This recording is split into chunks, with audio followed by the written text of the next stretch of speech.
So, as we've mentioned many times, the Bhagavad Gita has 5 main topics. Oh, once again, I have to thank Mother Urmila for the use of her slides. These are very good slides, and so I again have decided to take her slides for this chapter. Um, so there's 5 main topics of the Bhagavad Gita. Who am I? Where am I? That is the Atma, the Prakriti, Karma, how to act, what is the correct way to act, Kala, time, and Ishvara, God. And we will see that in this chapter, Krishna will speak about all of these topics. He will actually cover these 5 to different degrees of detail, but he does cover them quite a bit. And it's in this chapter, it's one of the few chapters, or possibly one of the few places in the Gita where Krishna talks about Prakriti or nature in detail. And therefore, this chapter's title is Nature, the Enjoyer, and Consciousness, where Krishna is explaining to Arjuna based upon Arjuna's question. Arjuna asks a very interesting, 6 questions, and this entire chapter responds to his 6 questions, as you will see, regarding nature. What is Prakriti? What is the self? Who is God? And what is knowledge? So the Bhagavad Gita, as we mentioned, has 3 main parts. So this chapter is actually embarking on a very new transition, a very, very important one. So we talked about how there's 18 chapters and they're divided into 3 parts. The first 6 chapters, the second 6 chapters, and the third 6 chapters. Like Sambandha, Abhideya, and Prayojana. So the first 6 chapters, they deal with Karma Yoga primarily. But also they talk about the Sambandha. So Karma Yoga is a bit also about the Sambandha, where it's chapter 2. It's the knowledge about the soul. What is the Atma? Understanding the difference between the body and the soul and the super soul. And, understanding, sort of karma, the way of action. Then the middle 6 chapters we said were the most special, right? They are about bhakti. So that is more about abhideya, the practical cultivation of spiritual life. Chapter 12, which we just covered, chapter 9, all of these chapters are laden with bhakti. And this is the most confidential knowledge about how we can reach Krishna. And then the final 6 chapters, which starts from chapter 13, which is what we are starting from now, these speak about prayojan, which is about attaining the supreme goal, or Krishna. And we'll see in chapter 13, Krishna spends a good portion of the chapter speaking about who he is, what is the nature of God, prayojana, the Supreme Lord, attaining the Supreme Lord. How can we actually attain him? Or the process is here, abhideya, but what is the goal? What is the supreme goal? And what is it like to attain the supreme goal? Of course, all the sections of Gita, all the chapters of Gita, all of them are dealing with Sambandha, Abhideya, and Prayojan. They all deal with it. But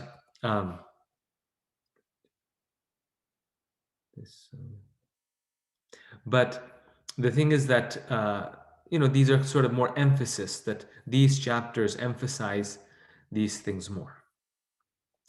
So here in the purport, Prabhupada actually says this. In the first 6 chapters of the Bhagavad Gita, the knower of the body, the living entity, and the position by which he can understand the Supreme Lord are described. Sambandha, right? The knower of the body and the position by which he can understand the Supreme Lord are described. The middle 6 chapters of the Bhagavad Gita, the Supreme Personality of Godhead, and the relationship between the individual soul and the super soul in regard to devotional service are described. So in the middle 6 chapters, the relationship between the Lord, that is the key, that is the focus, bhakti. The superior position of the Supreme Personality of Godhead and the subordinate position of the individual soul are definitely defined in these chapters, meaning starting chapter 13. So, so this is just so in terms of a kind of an overall structure of the Gita. Um, our whole philosophy is about Sambandha, Abhideya, and Prayojana. Sambandha is the relationship between the soul and Krishna. Abhideya is the process by which we attain the Lord, and Prayojana is the goal. Um, and and all of our philosophy is sort of packaged in these three parts. And so the Gita is in some ways also, can be understood in relation to this theme.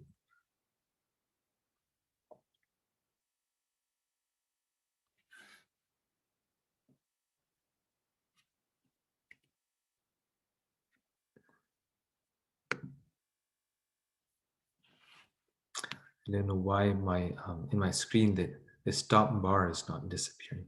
So I'm just trying to. Um, okay. So understanding the connection between the bhakti section and the gyan section will help reveal the reason that jnana is discussed at last. In text 12.7, Lord Krishna promises to save his devotee from the path of birth and death. Chapter 13 to 18 fulfill this promise by supplying the philosophical knowledge necessary to extricate oneself from material entanglement. So, this Prayojan section is oftentimes, by you could say other commentators of the Gita, there's oftentimes uh, understood as look, this is the Jnana section. And so, therefore, you see, Jnana is the highest because this is the last thing that Krishna speaks of. But we need to understand that this jnana is in the service of bhakti. Krishna, so here it's being said how in text 7 of chapter 12, Krishna talks about how he saves the devotee from the cycle of repeated birth and death. Tesham aham samudharta mrityu sansara sagarat bhavami na chirat partha maya veshita chetasam. Krishna says, having fixed their mind upon me, O son of Pritha, uh, for these devotees, I am the swift deliverer from the ocean of birth and death. So Krishna delivers his devotees from the ocean of birth and death. But then Krishna is now fulfilling this promise, or how does he do that? Krishna liberates us very quickly from this process of birth and death by giving us the knowledge about him. And that knowledge about him, as we discussed last time, is not the same as just mental speculation or just philosophical knowledge. That knowledge is bhakti. That is part of our devotion. That is part of our bhakti. So these final sections, you'll see, like this chapter, it's very, very philosophical. I think this chapter is one of the toughest chapters of the Gita. Chapter 14 just focuses, on the modes of material nature. It's a lot, it's more simple, but this one is very, very dense philosophically. Chapter 15 is also pretty dense. So you'll see that this is more philosophical in nature, but this philosophy is in the service of bhakti, is in the service of devotion.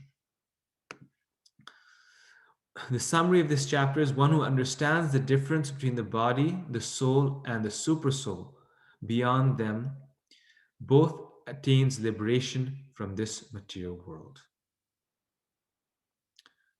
One who understands the difference between the body, soul, and the supersoul, beyond them both attains liberation from this material world. So, Krishna makes it clear that he's giving this knowledge, going to the same point, that he's giving this knowledge of the relationship between the soul and the super soul and material nature, not just for the sake of jnana, but for the purpose that we can gain liberation from the material world. And as the next slide, I'll show you that this is actually the final section of this chapter. That the final section of this chapter is how Krishna is telling us that by gaining this knowledge, by knowing this knowledge, you will get freedom from the material world. So again, knowledge in the service of devotion. It's just not knowledge like the Vedanta Sutra is giving knowledge, or knowledge like you find in the Vedas. But Krishna is actually telling this knowledge because it is relevant to us, and we will become liberated as a result of it. We will also gain devotion to Krishna. And that's why actually even Western philosophers, they call Eastern philosophy path philosophies. Path philosophies means philosophies that lead to a goal. So it's not philosophy for the sake of philosophy, but it's a path philosophy, meaning a philosophy that's meant to lead you to a certain point. That's called a path philosophy. So this chapter is in response to 6 questions of Arjuna. That's the focus, the theme of this chapter. The whole chapter, Arjuna starts by asking 6 questions, and Krishna answers this. And this is the very first verse of this chapter. Arjuna vacha prakritim purusham chaiva kshetram kshetragyameva cha etad veditum ichhami jnanam gyeyam cha keshava. Arjuna said, "O my dear Krishna, I wish to know about Prakriti, nature, Purusha, the enjoyer, and the field and the knower of the field, and the knowledge and the object of knowledge." So Arjuna has asked knowledge about 6 things: Prakriti, which is the Kshetra, Purusha, the Kshetragya, Jnana, and Gyeya. And now we'll see what are these things.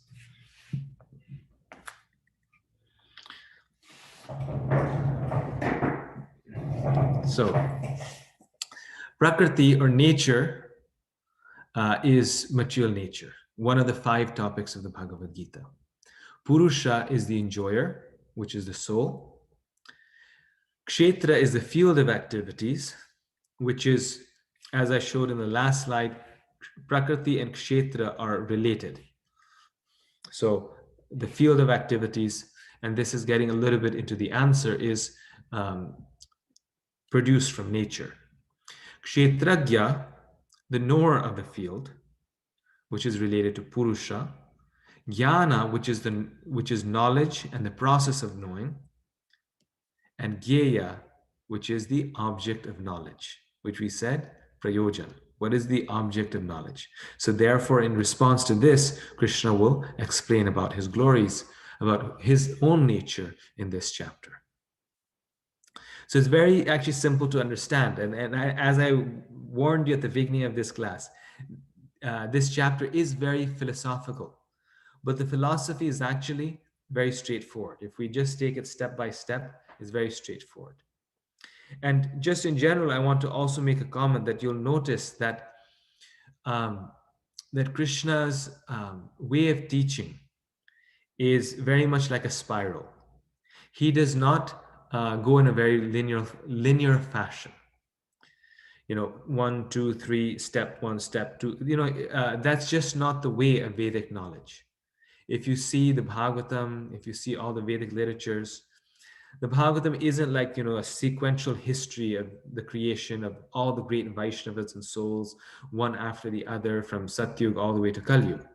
No, they talk about, Dhruva Maharaj, and they talk about Prahlad Maharaj, and then they talk about Narad Muni. It just like as things come up, they speak about them. So in the same way, there is some structure in terms of how Krishna responds to Arjuna's questions. But at the same time, there isn't so much structure. Krishna is not, in this chapter, this is what makes it a little difficult to understand. Krishna kind of does jump around and answer these questions in the way that he wants to. And so why is Vedic knowledge like a spiral? It's because it goes over the same things over and over again. But each time it goes deeper and deeper and deeper. So, for example, the knowledge of the Purusha, the soul, Krishna's already spoken of this in the second chapter. The knowledge about knowledge, what is knowledge? He just spoke of this in the 12th chapter, the qualities of a devotee, and you'll see how that shows up again in this chapter. Again, there's a section on this, showing how important these qualities are to Krishna, how important they are for us to imbibe. Yet, each time it's deeper and deeper and deeper. So in this spiral, when you go over the spiral again and again, what happens? The circles become smaller. And if it's a three-dimensional spiral, they become deeper. And you get more and more focused on the point and the point and the point. So you start off very general and then you go deeper and closer and deeper and deeper and deeper and deeper. So spiritual life and spiritual knowledge and the process of gaining knowledge is very much like this. The way Krishna teaches is very much like this. He goes over the same things again and again. You think, oh, the Gita, it's repetitious. But no, he goes deeper and deeper each time. So these are the chapter sections. Arjuna's 6 questions, which we just went over. Arjuna's 6 questions. These are, the Prakriti, Kshetra, Purusha, Kshetragya, Jnana, and Gyeya. Then in the next section, Krishna explains the field of activities and the knower of the field. So he explains the Prakriti and the Kshetra. The field of, the Kshetra and the Kshetragya. The field of activities, the Prakriti and the Kshetra and the Kshetragya, and also some of the Purusha. Krishna further explains the process of knowledge and liberation in texts 8 to 12. In texts 13 to 19, Krishna explains the object of knowledge, Gyeya. That is about himself. Then in text 20 to 26, Krishna explains Prakriti, Purusha, and their union. And in the final section, 27 to 35, it's Jnana Chakshush, the vision of knowledge. So Krishna explains what is the result of having this knowledge. What is the vision that we will have? And what is the results that we will get? So very important. Krishna is going through these things step by step. So the first thing that Krishna talks about is this Kshetra and Kshetragya. So Kshetra literally means like a field or a battlefield, Kurukshetra, right? It's a place where the Kurus assembled. And Kshetragya is the knower. Gya means to know. It's the knower of the Kshetra. Krishna explains the field of activities. Kshetra is the body, and the knower of the field, Kshetragya, is the soul. There's also a second Kshetragya, the super soul, who is the knower of all fields. So in the Kshetragya, it's the knower of the field. So if the field is the body, then Krishna responds that the Kshetragya, in response to Arjuna's question, who is the knower, is that there are actually two knowers. There's two people who know this body.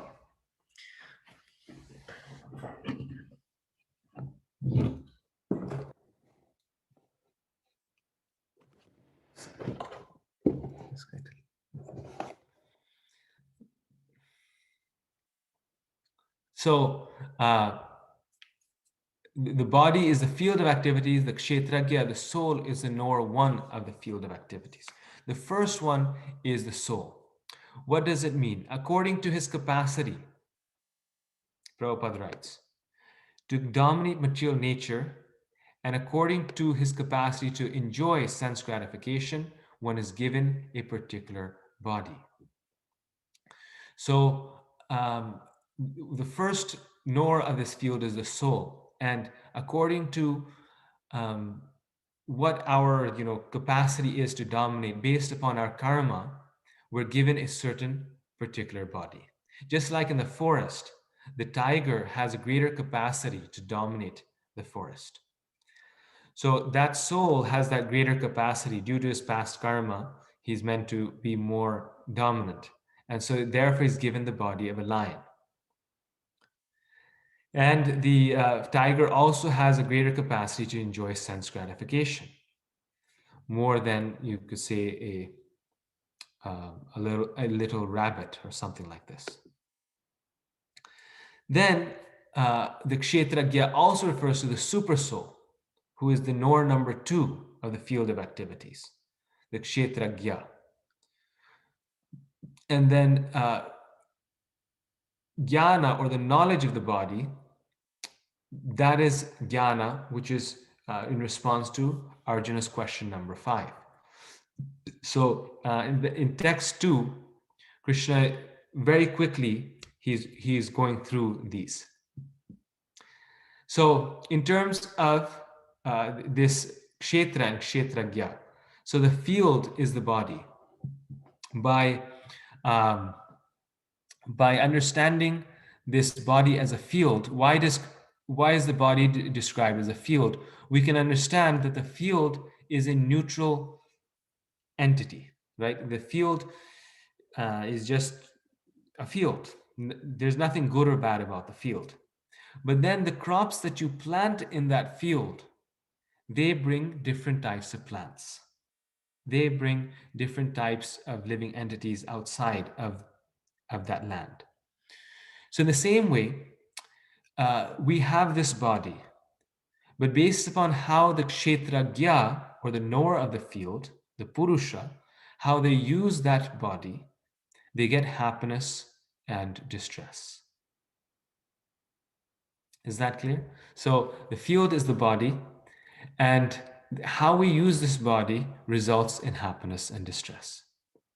Now, there's two people who know this field.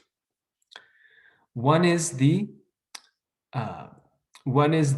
farmer who has his own field. That is like the soul. So the farmer plants the seeds in the field based upon his desires. So if he's a good farmer, he will plant grain. If he's a farmer in the mode of ignorance, then he'll plant marijuana or weed. So based upon what he plants, he gets a certain result, and he's aware of his field. But then you have the king, who's aware of all of the different fields, of all the different farmers. He's overseeing all of this farming. And this king is the super soul, which is the knower of all bodies.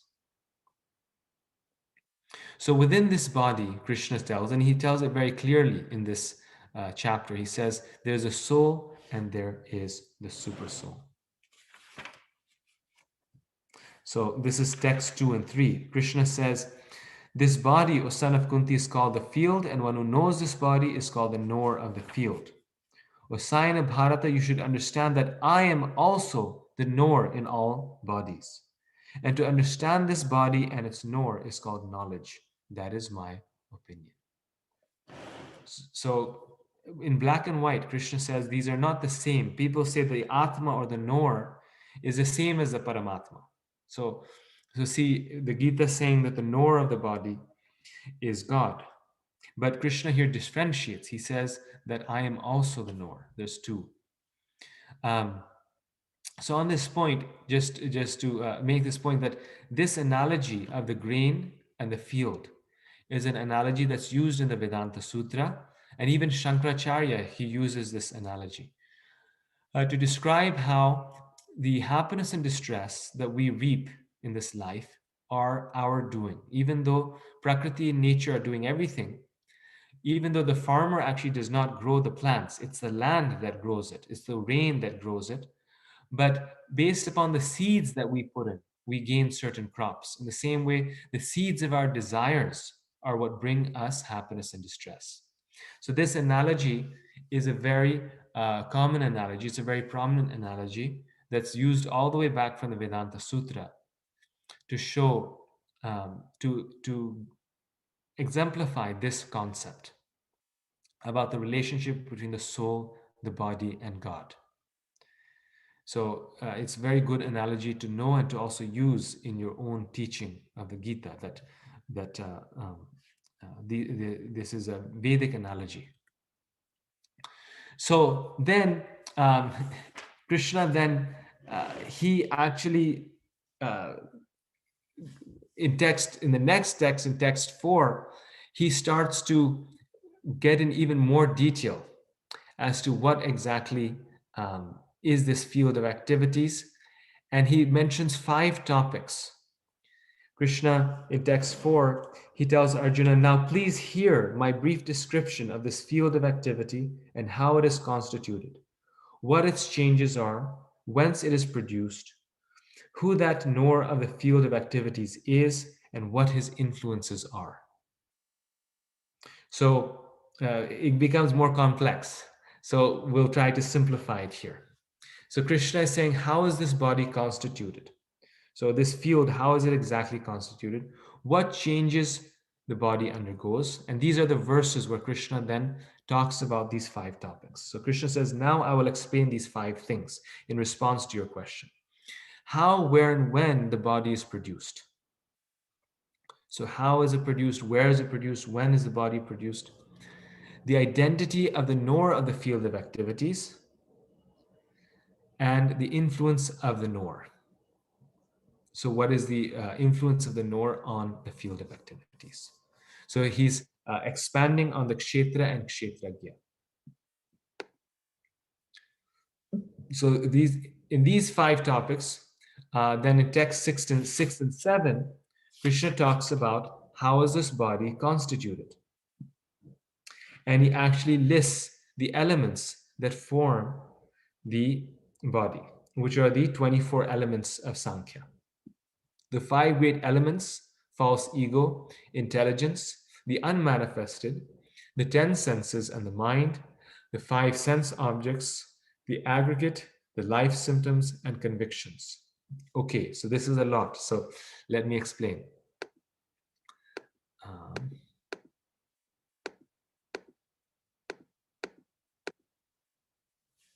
So what is this body? These are the 24 material elements. You have the 5 great elements: earth, water, fire, air, and ether. So these are the 5 great elements: earth, water, fire, air, and ether. We all know that. Then we have the 3 subtle elements, which is the mind, intelligence, and ego. The ego here refers to the false ego in terms of material. So this is our sense of identity. And this is in some sense the combination of all of these elements together. They form a sense of what our identity is, the ego. Then you have the intelligence, the buddhi, through which the living entity acts, very important sense. The buddhi is closest in some ways to the soul. And then you have the mind, which is the carrier of the other 10 senses. So what are now these other 10 senses? So the mind is the 11th sense that carries the other 10 senses. Now, I'll talk about the 10 senses, but also there's the unmanifest, the pradhan. So this is in some ways the first material element. Everything is unmanifested, pradhan. From those, the 3 gunas come.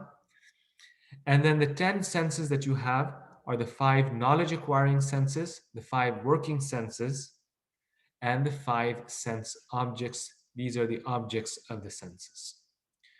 So who can say what are the 5 knowledge acquiring senses? Eyes, ears. Okay, very good. So the eyes and the ears are 2 of them. Prabhuji, touch, the skin. Okay, very good. That's the 3rd one. Nose, smell. Nose and smell, very good. Tongue. And the tongue and taste, very good. Okay, so those are the knowledge acquiring senses. And then what are the 5 working senses? Prabhuji, hands, legs, genitals, anus, and one more. I forgot. Okay, who wants to Voice. tell the 5th one? The other one is voice. Voice. Okay. So here they are. It's in case that all of you could not remember them. So you have the 5 knowledge acquiring senses, which we said it is sight, or the eyes, the sense of sight, which is, they're described as eyes, but really this is not the physical eyes. This is the sense of sight, which um, which the eyes are more the physical manifestation of that sense. The sense of sound, which is the ears, which is present in the ears. It's present in the ears. The sense of smell, which is present in the nose. The sense of taste, which is present in the tongue. And the sense of touch, which is present in the skin. And then you have the 5 working senses, which is the voice, as Prabhuji said, the legs. So from the voice, these are the working senses. We speak. Ears is a sense of sound, but how do we actually make that sound is through the voice. Then the legs, which is, to move about, the hands to do things, the anus to excrete, and then the genitals, which is for reproduction. So these are the 5 working senses. And then you have the 5 sense objects, which is smell, taste, form, touch, and sound. These are the objects of the senses. So this nose, what the sense of smell, what does it smell? It smells smell, the smell of the flower, which you could also say fragrance here. The tongue, what does it taste? It tastes the taste, which is the sense object. The taste is the object of the senses, of the sense of taste. And in the same way, form is the object of the eyes. Touch is the object of the skin, and the sound of the ears, like this. So these are the 5 sense objects.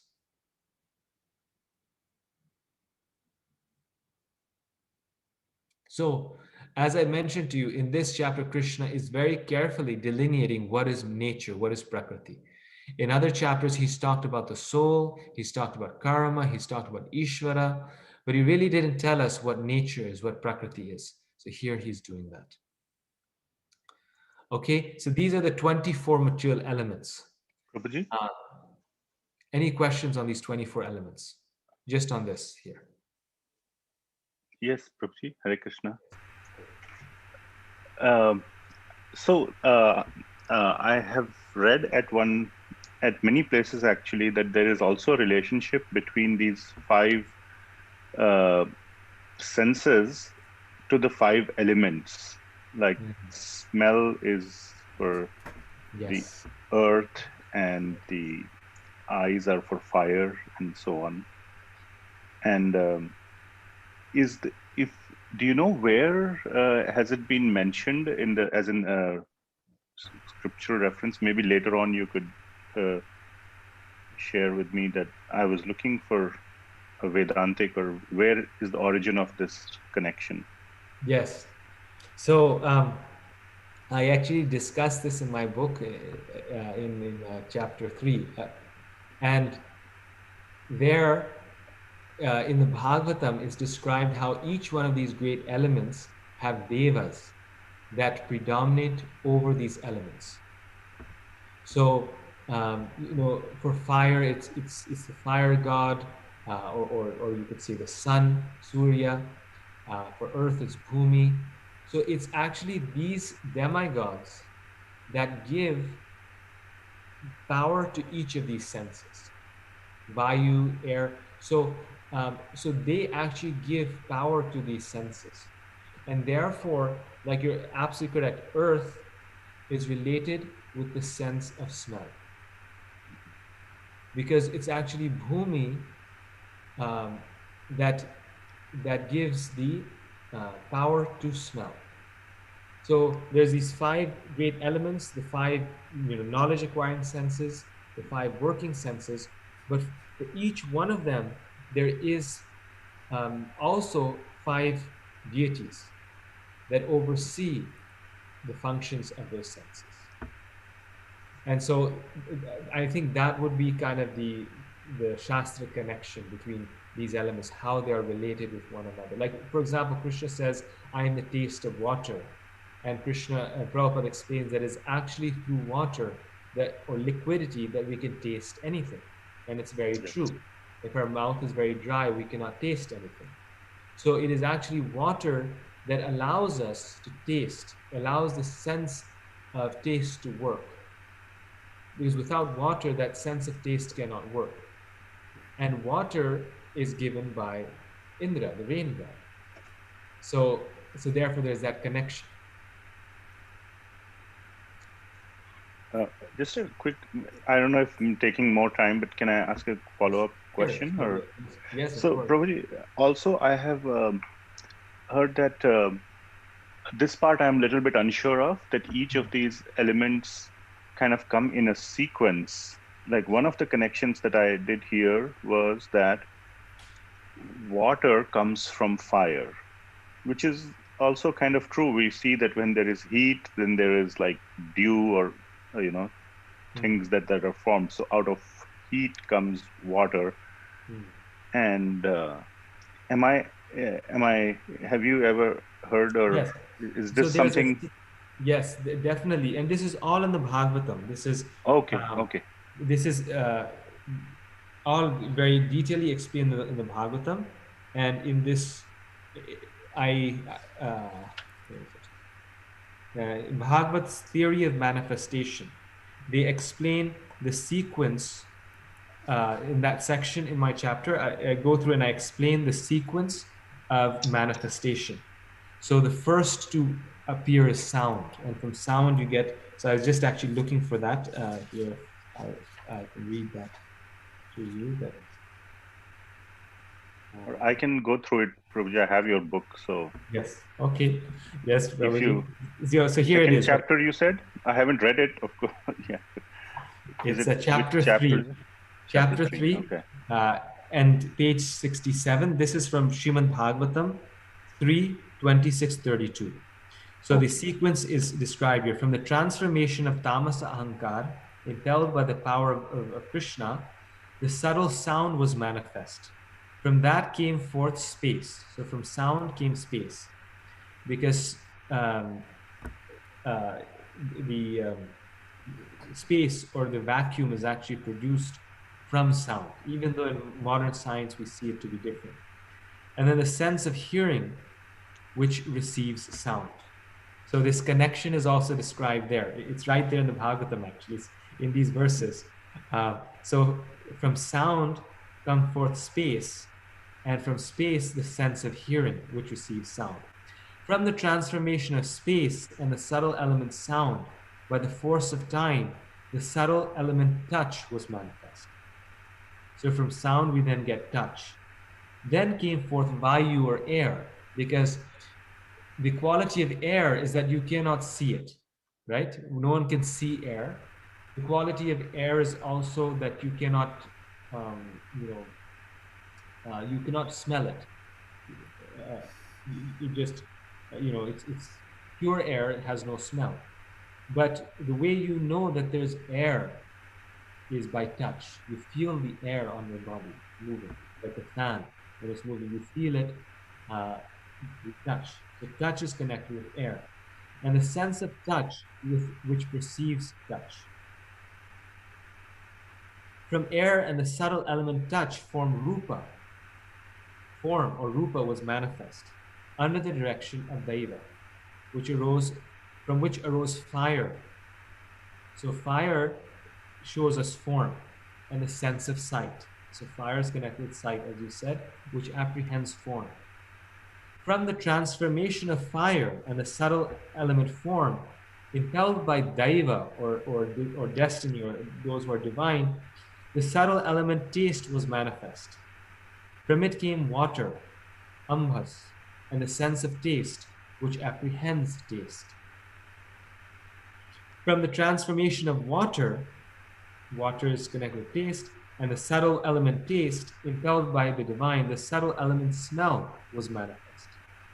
Then earth, Prithvi, and the sense of smell, which receives smell, were formed. So it starts all the way from space and sound, all the way to earth and smell.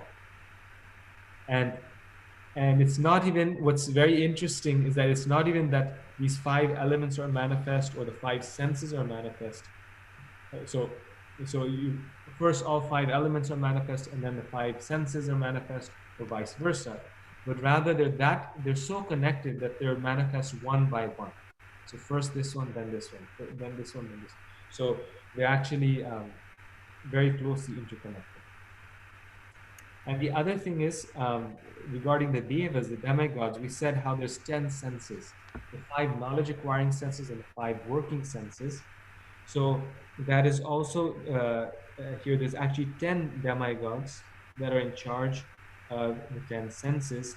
And Aniruddha, which is a manifestation of the Lord, is in charge of the mind. So, for example, for the sense of hearing, the demigod is Dish. For the sense of touching, who gives power to our sense of touch so that that sense can actually work? It is Vayu. So the amazing part, the reason why I mentioned this is that the amazing part in Vedic knowledge is that everything is personal, right? So everything is very, very personal. And so even the senses are controlled by the demigods. And it is, we can only see something if we have the blessings of a particular demigod. We can only touch something if we have the blessings of a particular demigod. So by the blessings of Vayu, we can touch, we have the sense of touch. Surya is the demigod for seeing. Very interesting. Because why? Because our eyes, this is actually very interesting, that someone can have the sense of sight, which, almost all of us do, we all can see. But that sense of sight is completely useless unless there's light. Right? Our sense of sight is dependent upon the mercy of light. If there's no light, you can have all the eyes in the world, but you cannot see anything. So light is intrinsically interrelated with the sense of sight. Right? Very, very, very interesting.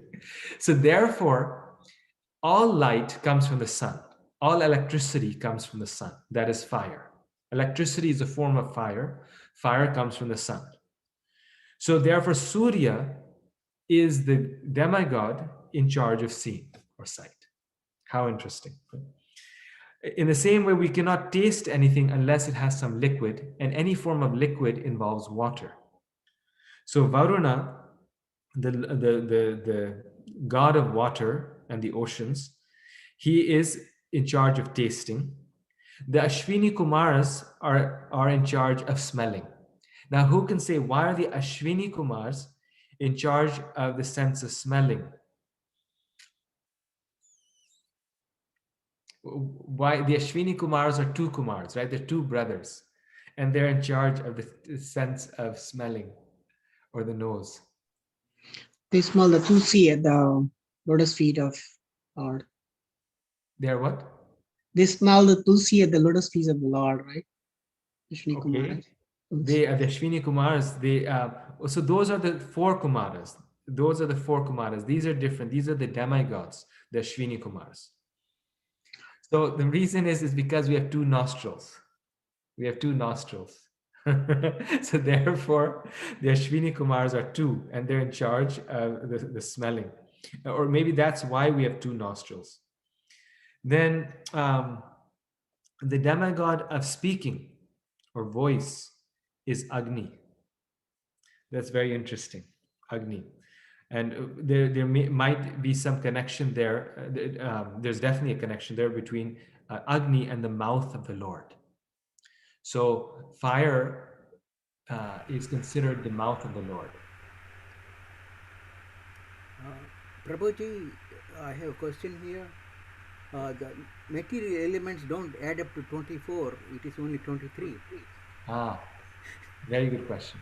So the 24th element is Pradhan, which I listed on my slide. Pradhan is the 24th element, which is the unmanifest form of these elements. Right? So that's Pradhan. That's that's different because it's the unmanifest form of the elements. So it's actually not the elements, it's Pradhan. That's the 24. Thank you. And then just to quickly finish this list and then we'll move on. So Agni is the demigod that represents the voice of the Lord. And of the living entity, he's the god of voice or sound because he's in charge of the mouth. And Agni, it represents the mouth of the Lord. This is what I was saying. Because all the sacrificial grains are thrown into the fire, right? They're put into the fire and then the fire eats it up. Fire can eat anything in this world. So fire represents the mouth of the Lord and is therefore in charge of our mouths as well. Indra is in charge of grasping and hands. So in charge of water is Varuna, not Indra. I was wrong on that. Varuna is tasting and water. But Indra is in charge of grasping her hands. Why? Because Indra sort of represents mode of passion, doing things with the hands, and Indra is very, like he's the king of the demigods. Upendra is in charge of the feet. Upendra is another name of Vamandev. So he, with his 3 feet, he covers the 3 universes. And then who is in charge of procreation or the genitals? Prajapati. Prajapati is the father of mankind. He's the first, he's like Adam in the Vedic culture, Prajapati. And the last one is Mitra, which is a death, I believe. Mitra is the god of death, and he's in charge of the anus or excreting. So these are the different demigods, and they're in charge of the different senses. This is actually very interesting. So I'm glad I did that.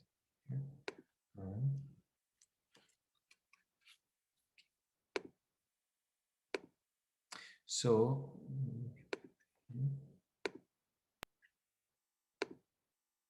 Dhir Krishna Prabhu, do you have a question on this? Hare Krishna, Prabhuji, please accept my humble question. Hare Prabhuji, Krishna. I'm having a little hard time visualizing the 24th element, this unmanifested Pradhan. So if you feel appropriate at this time, maybe if you can explain a little bit more. Yes.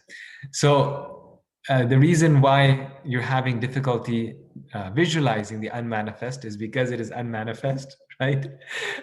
So same with all of us. This is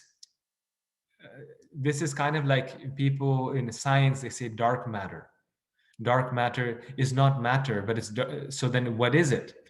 If it's not matter, then what is it? And that's precisely the problem, that because it's not something which is tangible or material, well, it is material according to the Gita, but because it's not something physical, it's called dark matter. Now, but just to understand it conceptually, Pradhan is the same as the Mahatattva.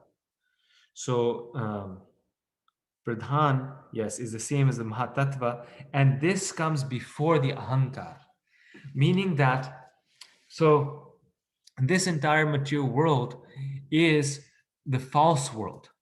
And from this false world, you get false selves. You get the conception that I am this body. The body is a false self. So the body itself is also a manifestation of Ahankar. So Pradhan is the unmanifest form. It's the form of material nature that has not been turned into Ahankar, the false world.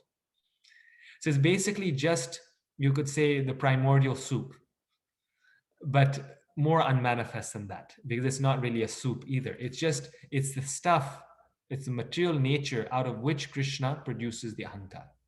So it is from the Pradhan that the 3 gunas come out. And this material world is called Gunamayi, meaning everything in this world is composed of the 3 gunas, something which I will get to very shortly, to talk about the 3 gunas. So everything in this material world, everything is manifested from a combination of the 3 gunas, just like all the colors in this world are manifested from 3 fundamental colors. Thank you, Prabhuji. Thank you so much. Thank you. Yes, nice question. And these gunas are actually 3 Shaktis in the Bhagavatam. And so therefore, it's not just that they color everything, they actually manifest the Shaktis, the 3 gunas, they manifest all the 3 the activities. So Krishna in the 5th verse, he mentions that how in the 4th verse, he talks about how he's going to describe what the body is in the field. And then in text 6, he starts to describe these things. He's actually going through the list of all the elements and the list of all the senses. Yeah. Okay. Prabhu, I have one question. Yes. You mentioned the Pradhan, right? So Pradhan, I'm just trying to understand it further. So is it right understanding if we consider that these 3 modes, 3 gunas, like Pradhan is the source of 3 gunas? But yes, Prabhupada actually says this exactly in the purport.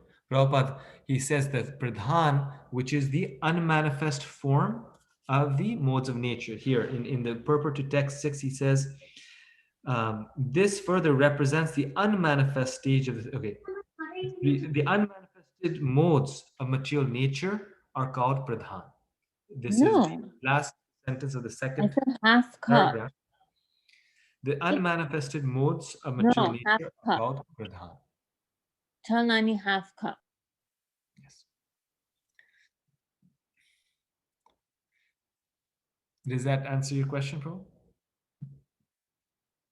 Yes, Prabhu, thank you. Yes. Hare Krishna, Prabhuji. Some of these materials are anti-material now, Prabhuji. No, some of them are subtle and some of them are gross. So that's a thing that materialists confuse. Materialists often think that the mind, like Descartes did, materialists, I mean non-devotees, they think that the subtle material elements are spiritual. So Descartes, he thought that, oh, the mind is the soul, because the mind is subtle. It is a subtle material element. And because it is subtle, he thought it is anti-material, like you were saying. It is soul. But no, that is not soul. That is subtle. I read it in one of these Prabhupada books regarding this anti-material explanation. So I thought these are the anti-material. No. So that when Prabhupada is talking about anti-material, he's talking about the soul, which is the Purusha, who is the Kshetragya, the knower of the Kshetra. The Kshetra, which is these 24 elements, is all material. It is not anti-material. Thank you. Thank you very much. Thank you. Arti Mataji, did you have a comment to make? Okay. Okay. All right. So, okay. So now, Krishna is describing here. I think it's actually going to be easier if I share the verses, so you can, because this here.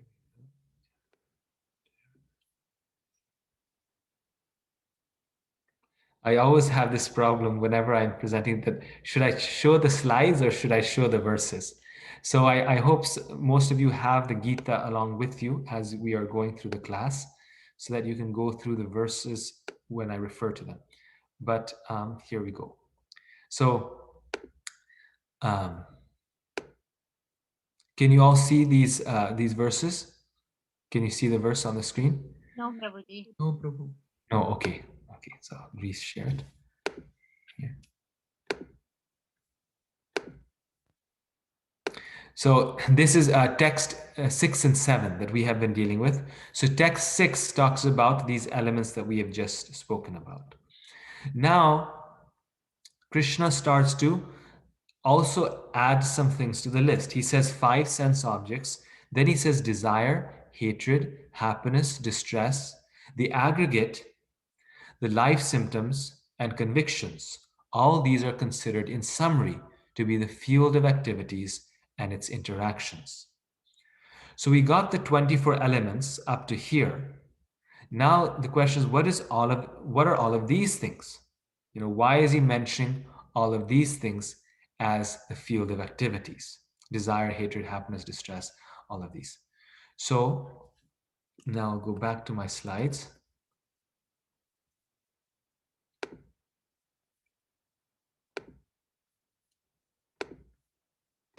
And this is the last verse, and then we'll get to some more sweet topics. So these are the 7 qualities of the mind. These remaining 7 that is listed there in those 2 verses are the 7 qualities of the mind. And therefore, you see the importance of the mind. Among all the senses, among all the different 24 elements, the intelligence is closest to the soul. But the most important sense is the mind. The mind is the sense that is situated in the mode of goodness. Therefore, as I mentioned to you, the predominating deity of the mind is Anirudh. Anirudh is Krishna. The predominating deity of the mind is Krishna. Why? Because the mind is actually a sense that's produced in the mode of goodness. Why? Because Savai Mana Krishna Padaravindayo. Because it is through the mind that we attain Krishna. The process of bhakti is attaching the mind to Krishna, right? Rupa Goswami says the only rule is to always remember Krishna. Focus your mind on Krishna. The only regulation is never forget Krishna. So among all the different senses that we have, including the intelligence, the most important one is the mind. Because we do not reach Krishna through our intelligence. Although intelligence is very important, we reach Krishna through the mind. Fixing the mind on Krishna. And so when the mind is not fixed on Krishna, right, then there's these 7 qualities of the mind which manifest. I mean, these are always there, but therefore Krishna is going in detail into the qualities of this mind. Desire, hatred. Desire and hatred. This is Ichha Dvesha, right? Prabhupada very often quotes this, Ichha Dvesha. And he says that this desire and hatred, this is what brings us to this material world. Ichha Dvesha. Happiness and distress, Sukha Dukkha. These are also qualities of the mind. In the 11th canto of the Srimad Bhagavatam, the Avanti Brahman, he tells that happiness and distress are not due to our external circumstances. They are actually due to the functions of the mind. Their happiness and distress exists in the mind. So again, it is these are the 2 qualities of the mind. Very interesting point here, right? Sukha Dukkham. And yeah, this is how you see that how the Gita is the essence of all knowledge, because again and again you find how all the themes of the Bhagavatam are present in the verses in the Gita. And then the 5th one is the aggregate. So my understanding of this aggregate is that the mind is the carrier of all the different senses, right?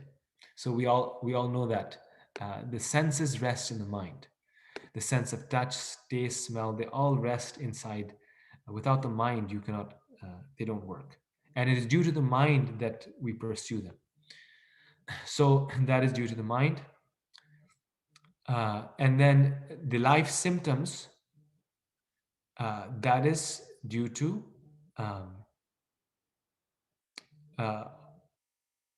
these are also manifest through the mind. So the mind itself has no consciousness, but they become manifest through the mind. Similarly, convictions, they're also present in the mind. So these are the 7 qualities of the mind that Krishna speaks of here. These are 6. Sorry, 7. So the life symptoms, these are the last 2 here. So these are 7.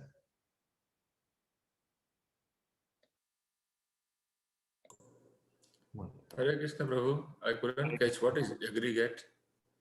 The aggregate, this is what I was explaining, that the aggregate meaning that the mind is the carrier of the senses. The mind is the carrier of the senses. So there, in that way, it is the aggregate, because all the senses rest in the mind. So the sense of touch, for example, rests in the mind. The sense of taste, all of these things get filtered through the mind. So the soul perceives this world not directly, but the soul perceives what is present on the mind. It perceives it through the mind. So what we experience in this world is actually just our mind, because the things of this world, they manifest on the mind, and then the soul experiences that which is on the mind. And therefore it's the aggregate. Everything of this world, just like to one person, a person is someone is for someone, it is the soul.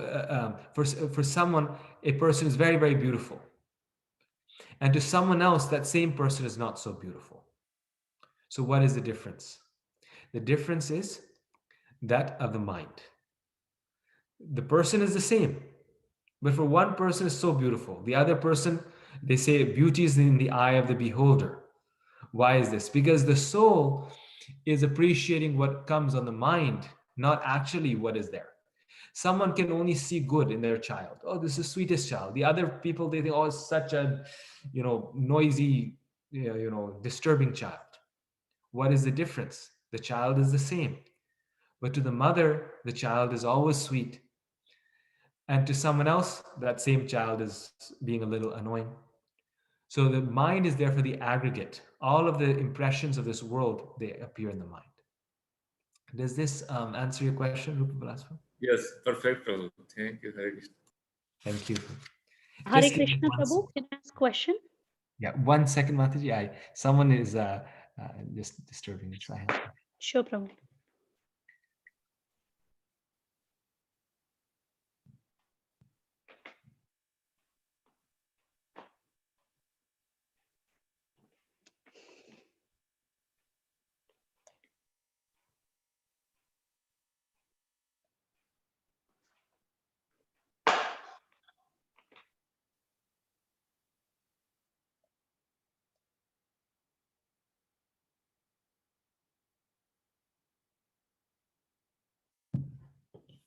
Yes, Mataji, please.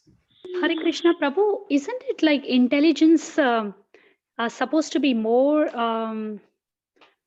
more in the mode of goodness and more important? Like we discussed the 5 horses and senses topic, and we discussed that how intelligence control the mind, because it's always like bad cop, good cop. Mind a lot of time goes in the wrong direction, but then intelligence brings it back. So could you explain Yes. me a little bit? Yes, Mataji. Thank This you, is a Prabhu. very nice question, and something that I was wondering about myself also. Intelligence or buddhi is actually in the mode of passion. And therefore, Krishna is not actually understood through our intelligence. Even though we have to use our intelligence,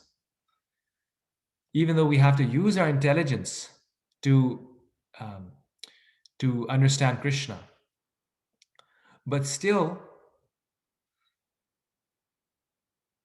at a certain point, we have to give up that intelligence and come to the platform of pure devotion. Just like when we come to chapter 15, we will see that it says how we have to cut this entanglement of material world, which they say is like this tree, this great banyan tree, with the weapon of detachment and with the intelligence. Particularly, it's mentioned there, Prabhupada talks about the intelligence, how through the intelligence we cut this banyan tree. But then the acharyas explain that after we've used that axe of the intelligence, we throw that axe away. So the gopis of Vrindavan, for example, the residents of Vrindavan, they're not on the platform of the intelligence. They're not loving Krishna because this is the right thing to do, and they're not exactly on the intellectual platform. They're not on the intellectual platform when they're loving and serving Krishna. They're on the platform of love or devotion. And that is manifest through the mind, which is, the carrier of the senses, where you absorb your senses in the service of the Lord. And therefore, even though the intelligence is used first, like we said, jnana comes first in all things. The intelligence is used to distinguish between matter and spirit. You have to use your intelligence to say, this is Maya and this is Krishna. This is the body, this is the soul. Even though we use the intelligence first, eventually, as we advance in spiritual life, we have to throw that axe away. And our love for Krishna is not based on our intelligence, but is based on our affection for him. It's based on our experience for him. So intelligence is very important, but it's still second to the mind. Rupa Goswami, he gives the instruction. He says there's only one rule. Always remember Krishna. Second is never forget him. Why does he say that? Because if we do that, then Krishna says in the Gita, chapter 10, Tesham evanukam partham. These are one of our memorization verses. Aham agyana nashem atma bhavasto jnana dipena bhashvata. Then Krishna says, automatically, I give you the knowledge by which how you can come to me. So therefore, it is through the knowledge that we can come to Krishna. But that knowledge is a result of bhakti. Therefore, Rupa Goswami says, remember Krishna, and then as a result of that remembrance, you will get all the knowledge. So, Prabhu, according to that, technically, will we call mind as our heart and intelligence as our brain? Yes. If we go more deep, because we always think mind means brain, but the way you explained, according to my limited understanding, I feel like mind is the heart, and the brain is the intelligence. Yes, actually, the idea that the intelligence is in the brain is a very Western modern concept, but actually, this is something that Hanumat Preshak Maharaj told us, that actually in all traditional cultures, they saw the mind to be in the heart. It's actually present in the heart. That's the real, and only the devil has their mind in their head. It's actually a saying.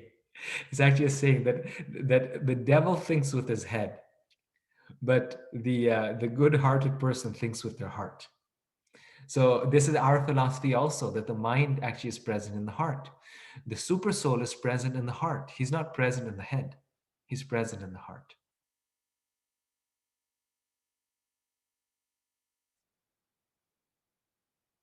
Prabhu, I appreciate it helping me understand. Thank you. Thank you very much. Yes. That's very, very important and subtle. I never thought about it. This point you said mind is in the heart and intelligence in the brain. We also know that mind is also a material component, right? And how do we, I'm a little bit confused. Can you elaborate this a little bit further? Okay, yeah, 1 second.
Sorry. Please repeat your question, Prabhu. Krishna. Sorry to bother. I mean, no. if it is taking away the time, then I can take it later. So No, sorry. no, I'm sorry. I'm sorry. Someone was calling me. I had to respond to them, but that's done now. So please, yeah, go ahead. No, I like this concept. Just elaborated. Mind is in the heart and intelligence in the brain. It never occurred to me. So I'm just very, very curious, and I'm just trying to understand it further, how to like conceptualize this. Yes. So, so the thing is that actually these are subtle material elements. So, I mean, they're really not in space and time. So you cannot really say, okay, that it's present here or it's present here. But these subtle senses, they are exhibited through the physical gross senses. So like I was saying, the sense of touch, the sense of touch is exhibited through the skin, right? It comes through the skin. The same thing, the sense of smell through the nose. So in the same way, one could say that the mind is more present than the heart. And I'm trying to think of it. There's actually one example that really illustrates that, but it's escaping me. So the brain, it exhibits the intelligence, right? When you lose your, so this is when you lose your brain, you cannot think clearly. If someone has lost their brain, they have no intelligence. They cannot remember things. The brain is undoubtedly the place of the intelligence and the memory and all these things. So that's the sense that exhibits the gross sense, that exhibits the subtle sense of intelligence. In the same way, the mind is more present in the heart, because you find examples of people who lose their brain. They have brain damage or something like this, but they will still remember Krishna. There's one devotee, she lost all of her memory, but she could still remember Krishna. And from that, actually, devotees going to understand that no, see, the mind is present in the heart. And of course, this has to do with the soul. So the soul is still present there. And the relationship with Krishna is present with the soul. Or you find people, I was just watching actually a documentary on this, that this person, he had some sort of brain function where his intelligence became like he could only remember things for like 30 seconds at a time. So he could only remember the last 6 minutes. So he could not remember anything. So imagine if you have a life where you can only remember things for 6 minutes and then you forget it. So you only remember that your son is your son for 6 minutes and then you forget it. Like you forget that this is your home, you forget that this is your car. So he had a disease like this, which was very odd. Yet he still always remembered, the only thing that he remembered was who his wife was. And so his wife was like that connection point through which he was grounded in this world. Everything else he could only remember for 6 minutes. And so that, you could say, is a distinction between the intelligence and the mind. That, it's something that goes very deep into us, that goes into our mind. Thank you, Prabhu. Thank you. Prabhuji, just a quick question. So, but you said that intelligence is the closest to the soul. And but this is did I understand correctly, or is it would we say that the mind is closest to the soul?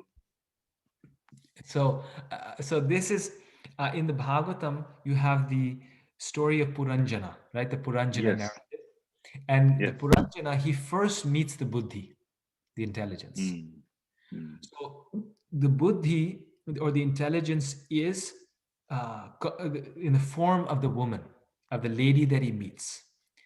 And his whole fascination, his whole, you could say, connection to the material world is through this woman, which is created by Maya. And he meets this lady and he's completely fascinated by her. He's, continuously in touch. And she represents the buddhi. The mind is actually not talked about much. And so in the material world, in the in the context of this material world, the soul is closest to the intelligence, because it is through the intelligence that the soul fulfills all of its desires. The planning, the thinking, the fulfilling of it is all through the buddhi or the intelligence. And also specifically because the intelligence is grounded in the mode of passion. The soul is, in this material world, is completely absorbed in passion. And so the soul becomes absorbed in passion. So therefore, it is actually the soul that becomes most attached to the buddhi, or the intelligence.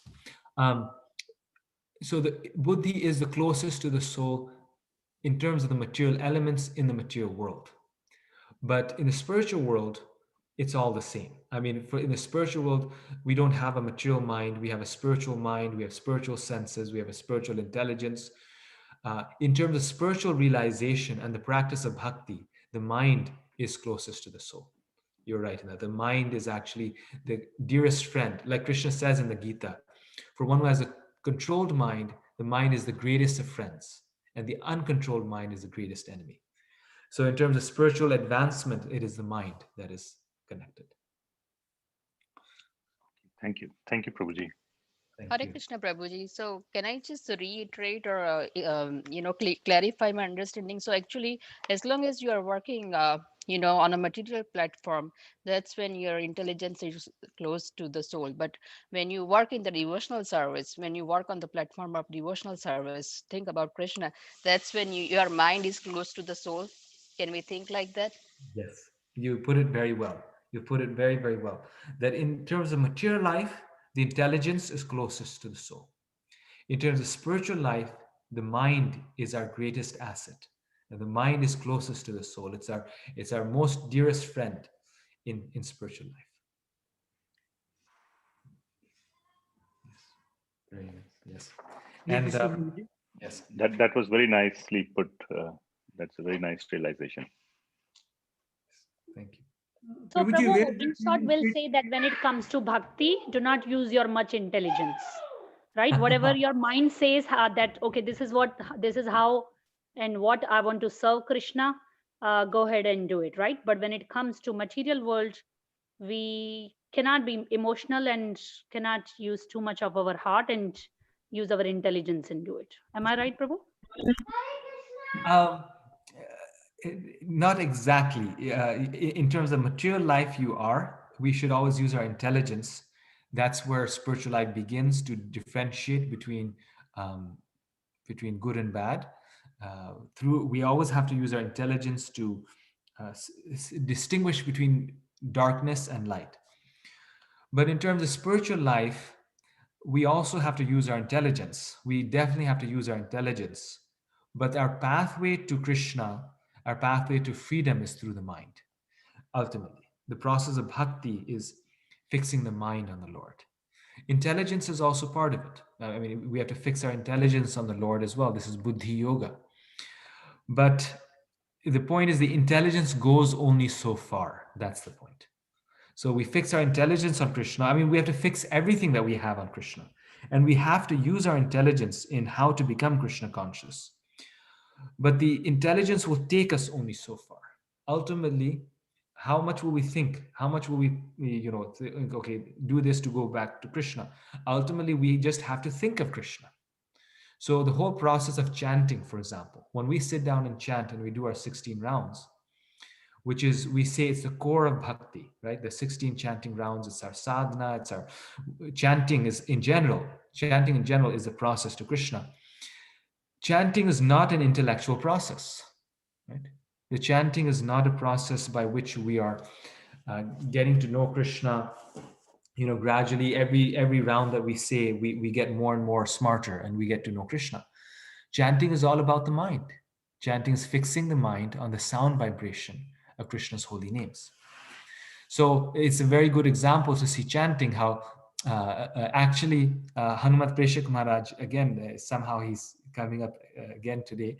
He had a very famous line that he would say when we were on Brajamandal Parikrama in Vrindavan doing Brajamandal Parikrama. He would say, don't think, just chant. Don't think, just chant. So now we have to think. This is through thinking, that's how we decided to chant. But once we are chanting, then we have to give up the thinking and we have to just chant.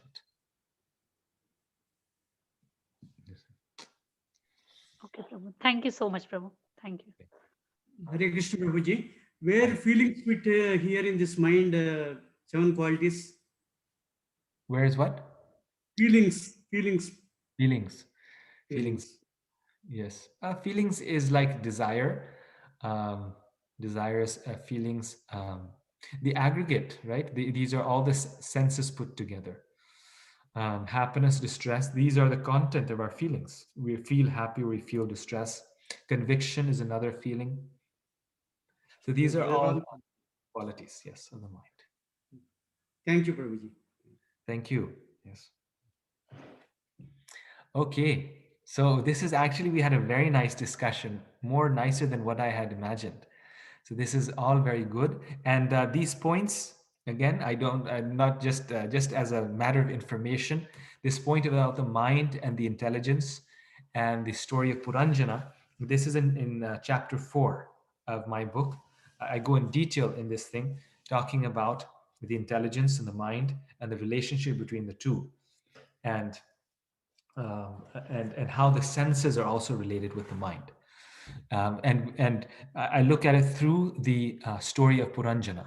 So Puranjan stories from the Bhagavatam, and it's not boring then anyway. It brings it to life, that how these senses affect the soul, who is Puranjana, who is the Purusha. And that leads us to the Purusha, which I'm going to now come to here. Yes.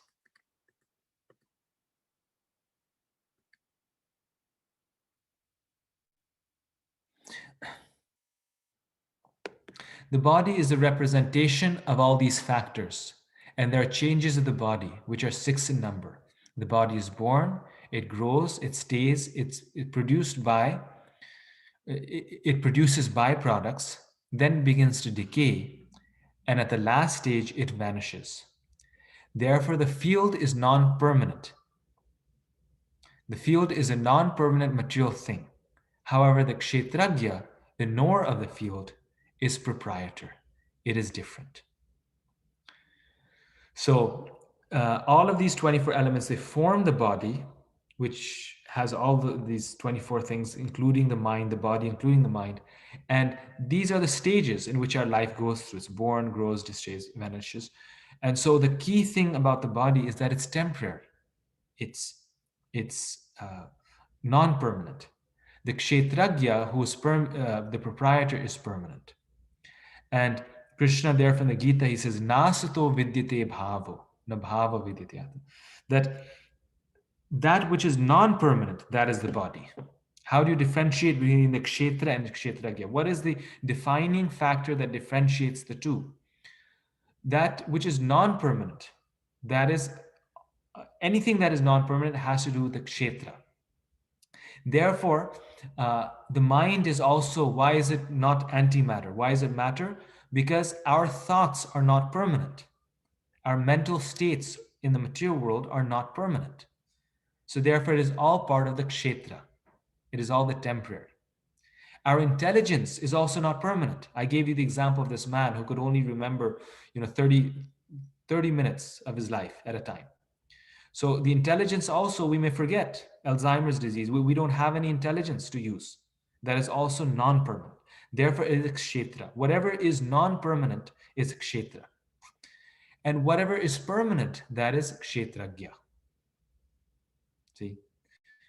So it's a very logical way of differentiating this world. That is permanent. And whatever is permanent, that is the knower. That is self-aware. That is the knower. And so now I'm going to move to what is knowledge. So this is the next section. So we did 6 and 7, starting text 8. Krishna now defines what is knowledge. So we're doing jnana and gyeya. What is knowledge and what is to be known. We've done kshetra and kshetragya, now jnana and gyeya. So jnana is the cultivation of the qualities described here. And this is what knowledge is, and this is also the method of acquiring knowledge, which is another very interesting point in terms of Vedic ideas, that the method of gaining knowledge is the same as knowledge. The same word is being used here. method of gaining knowledge, and knowledge, jnana. Do you see? So epistemology, or how do you get knowledge, is the same as knowledge. And you'll see why. Because, for example, humility is a method you gain knowledge, but it is also knowledge. Humility, being humble, is also a element of knowledge. So this is the verse, text 8 to 12. Humility, pridelessness, non-violence, simplicity, approaching a bona fide spiritual master, cleanliness, steadiness, self-control, renunciation of the objects of sense gratification, absence of false ego, the perception of the evil of birth, death, old age, and disease, detachment, freedom from entanglement with children, wife, home, and the rest, even-mindedness amid pleasant and unpleasant events, constant and unalloyed devotion to me, aspiring to live in a solitary place, detachment from the general mass of people, accepting the importance of self-realization, and philosophical search for the absolute truth. All these I declare to be knowledge, and besides this, whatever there may be, is ignorance.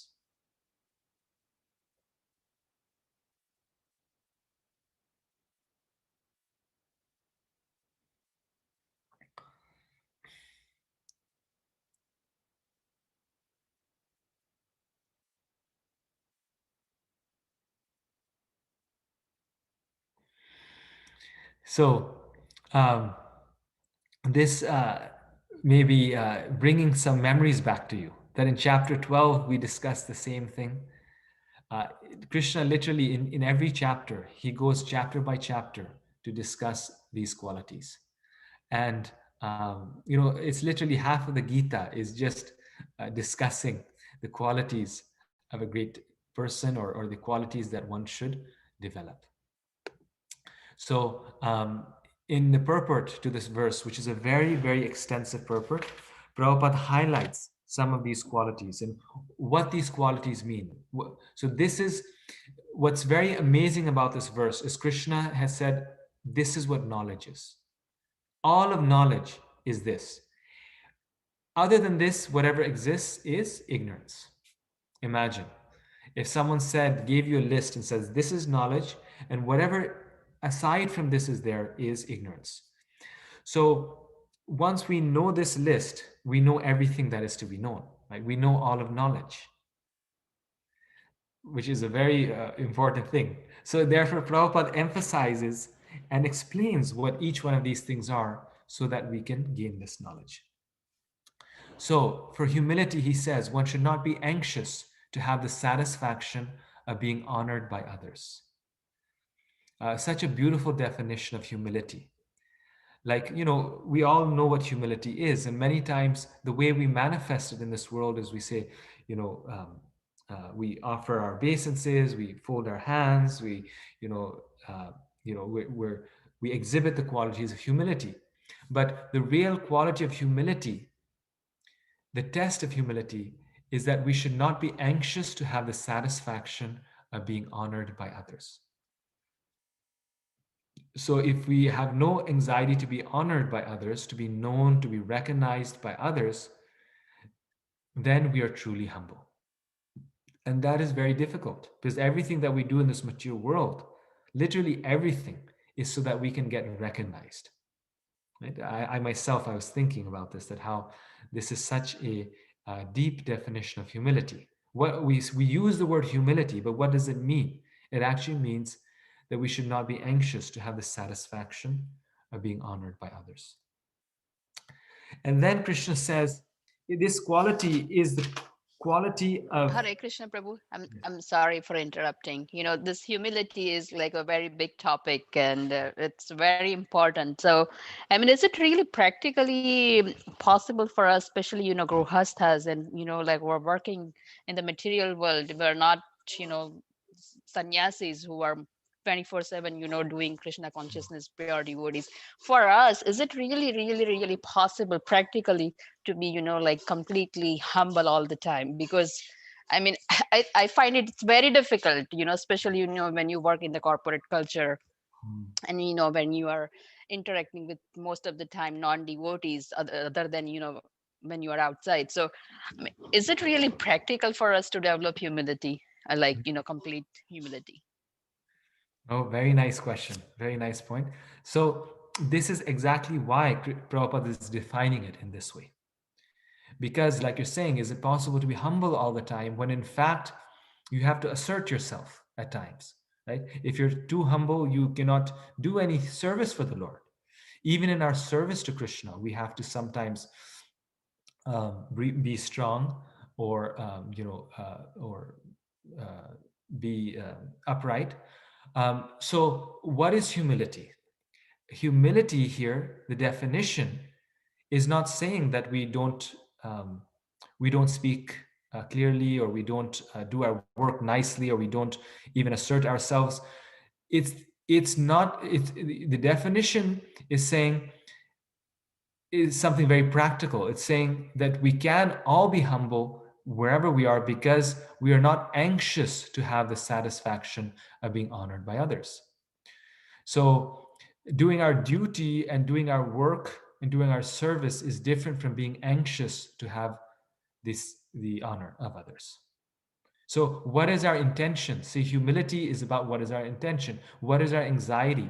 Is our anxiety, will people know that I did this or not? Will I be recognized for this? Or is our anxiety to get the work done? And a very wonderful devotee once told me, he said that um, uh, a person can do anything in this world, when a person can do literally anything in this world, if one does not have the anxiety of being recognized for doing it. The thing that stops us from doing amazing things in this world, actually inhibits us, is the fact that we are concerned that people will not know that we did it, and therefore we don't do it. But when we don't have that anxiety, then there's literally everything in this world, or anything in this world, a person can accomplish great things. So humility is a state of mind, it is an intention, and therefore it's actually attainable. Again, Prabhupada emphasizes same words. He uses that word anxious. People are very anxious to be famous for their religion. So pride can also be in relation to Krishna consciousness, that I'm very anxious to be a very famous teacher, to be a very famous speaker, to be known in ISKCON for being a very great devotee, to be being known for my writing or for my kirtan or for my service. So pride can also manifest in the context of our service. Does that mean that the devotee is not assertive? Prabhupada was so assertive. He sometimes chastised the devotees. He was also very assertive, or you could say upright, with his god brothers. When they did not support him, he was not pleased with them. So not just with his disciples, but even his god brothers. But where was his heart? It was not in the anxiousness to be famous for what he did. His anxiety was how to fulfill the instruction of his spiritual master. Very interesting also is that in Krishna's list, humility is mentioned twice. It's mentioned as humility and then as pridelessness. So even though the list is, it's so small and he's describing something so big, what is knowledge? Krishna mentions this first. So this means that the first quality, it's very interesting that knowledge, the first quality of a knowledgeable person is humility. So if someone does not have knowledge, the first quality that they will have is pride. And if they have knowledge, they'll be humble. And as I mentioned to you before, the first quality of ignorance that Krishna mentions is pride. And in the Divine and Demoniac Natures chapter, or which chapter was, I forget, he mentions this. Then another quality, he says non-violence. Non-violence, simple. It's not to put others into distress. You might recognize this. Krishna already mentioned this quality in a previous chapter. Tolerance. One should practice to bear insult and dishonor from others. So actually the scriptures tell us that developing tolerance is more difficult than developing humility. Tolerance is the primary quality of a devotee.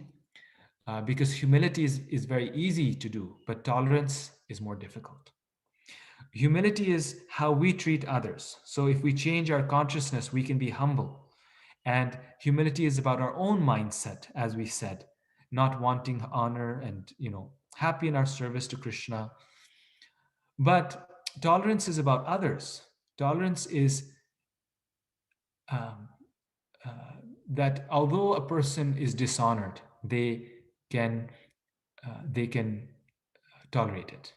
And it's very interesting, Prabhupada's sentence here. One should be practiced to bear insult and dishonor from others, which suggests that this will come regularly. Insult and dishonor will come regularly.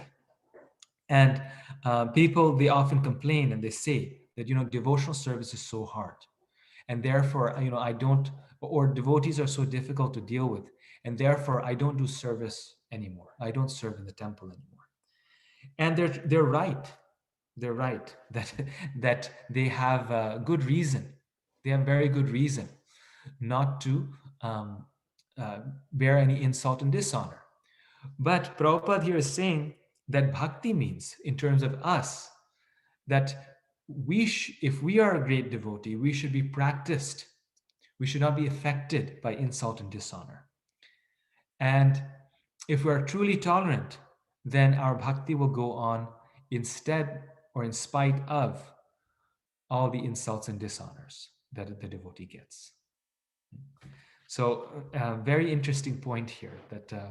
And you see this actually in the great devotees. That, I mean, they've done so much service. Maybe they established so many temples, dozens of temples, and did so many programs. And the nature of human nature is that whenever you do anything in this world, anything, someone comes and insults you, someone offends you, someone hurts you.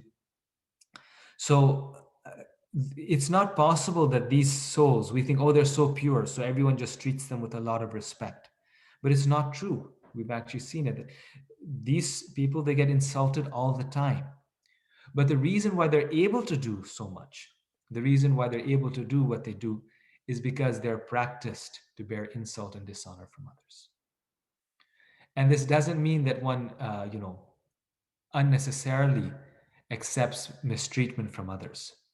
What this means is that for the service of the Lord, one is willing to bear anything, or one is willing to bear these things for the service of the Lord. And that is the point. Simplicity. Simplicity means without diplomacy. One should be so straightforward that he can disclose the real truth even to an enemy. One can save so much time if one follows this principle. One should be so straightforward that he can disclose the real truth even to an enemy. So it's such a nice point. And it's so true in life. I've seen it myself that it just saves so much time when we're fully straightforward. If we just present things as they are, then our mind is clear, and so therefore whatever thinking has to be done, the other person has to do. Our mind is simple. We should be so straightforward. Approaching a bona fide spiritual master. Hare Krishna Prabhuji, sorry for interrupting. These qualities are so important that, and I think I just want a little bit more clarification. Simplicity, obviously, we should be straightforward. I mean, I just heard this couple of days ago in one of the class, and somebody raised the question that, we should be straightforward in our dealings with devotees also. But at the same time, we need to be, the truth should come in a palatable way. It shouldn't be like upfront. But this is like, sometimes, things are happening, especially, during the service also, that okay, in your point, in according to your opinion, you want to be very straightforward and upfront and say it. Don't keep it in your heart and talk about it. Instead, just go and talk to the devotee. But other person may not like it. And that's why the speaker who answered the questions, like, you explain them in a different way. You go around in a circle. So I mean, it's kind of convoluted. It's not. How can you be so simple and straightforward and not hurt other people or make an offense? So can you just explain that a little bit more? Yes. So here Prabhupada is saying that he can disclose the real truth even to an enemy. But it doesn't mean that he does disclose the real truth to everyone. So a devotee can also respect confidentiality. A devotee knows how to respect confidentiality. And the devotee knows how to speak the truth in a palatable way. And speaking the truth in a palatable way does not mean that the devotee is not simple. The devotee is just speaking in a palatable way. So simplicity just means that we don't make things complicated. Simplicity means like, you know, like, um, the devotee is just, keeping his mind very simple. Is not getting very complicated. It's just, has no separate agenda. Is just, wanting to serve the Lord. So that is simplicity. Yes. Approaching a bona fide spiritual master. So this is actually, although this is the Rupa Goswami says it is the most important principle of bhakti. So he has the 5 most potent principles of bhakti, and then this principle is the most important principle of bhakti. And when we get to nectar devotion, we'll cover the 5 most potent ones, but that's for later. This is the most important. That is essential because without the instruction of a bona fide spiritual master, one cannot progress in spiritual science. One should approach the spiritual master with all humility and offer him all services so that he will be pleased to bestow his blessings upon the disciple. Because a bona fide spiritual master is a representative of Krishna, if he bestows any blessings upon his disciple, that will make the disciple immediately advanced without the disciples following the regulated principles. Or the regulated principles will be easier for one who has served the spiritual master without reservation. I mean, such an amazing quote Prabhupada here is saying. That the spiritual master and the blessings of the spiritual master are so important that a devotee can make advancement even without following the regulated principles, or following the regulated principles become easier as a result of the blessings of the spiritual master. So, to control the senses is so difficult, but by the blessing of the spiritual master, it becomes very easy to do. Those same things those same material attractions mystically become less. The same material attachments become less by the mercy of the spiritual master. And even if one is not following the regulated principles perfectly, is unable to, one is making an effort, but even without doing those, one can gain advancement. So, sometimes devotees, they are so fixed in their regulated principles that the spiritual master may ask them to do something and they say, no, I don't have time because I have to chant my rounds. So on one hand, chanting of the rounds is the instruction of the spiritual master, and that's completely true. But on the other hand, we also cannot minimize the importance of pleasing the spiritual master. Because by pleasing the spiritual master, Prabhupada is saying we can make advancement even if we don't follow the regulated principles. So we have to also understand that the regulated principles are also the instruction of the spiritual master. So we also cannot undermine them. But the point is that we follow these principles because the spiritual master has instructed us to do so. And therefore, the spiritual master's blessings are most important to the disciple. Someone had a question, I think. Yeah. Raise their hand. Okay. Cleanliness. External cleanliness means taking a bath, but for internal cleanliness, one has to think of Krishna always and chant Hare Krishna. Steadiness. One should be very determined to make progress in spiritual life. On the previous slide, I should mention that chanting is called the process of cleansing the heart. So very important That is true true cleanliness. Steadiness means that one should progress in spiritual life. One should be very determined every day. One should not go up and down. One should not be, changing one's determination. Self-control. One should not accept anything which is detrimental to the path of spiritual progress. Right? So the cupcake is good as long as it does not have eggs. Self-control means that we accept that which is good for spiritual life and we reject that which is bad for spiritual life. Self-control. Renunciation of the objects of sense gratification. Renunciation of the objects of sense gratification.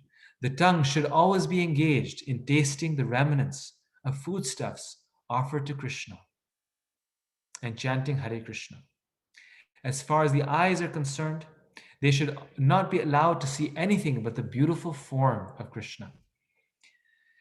That will control the eyes. Similarly, the ears should be engaged in hearing about Krishna, and the nose in smelling the flowers offered to Krishna.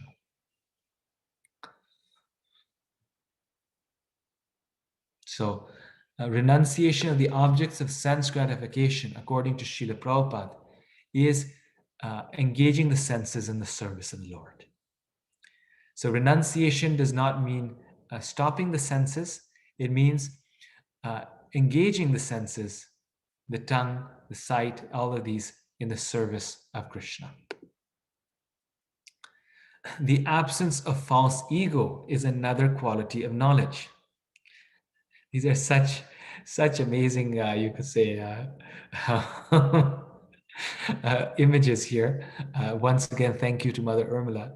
She has, made these particular images. When the sense of I am is applied to this false body, it is false ego. When the sense of self is applied to reality, that is real ego. We cannot give up our ego because ego means identity. We ought, of course, to give up the false identification with the body. So we cannot give up ego.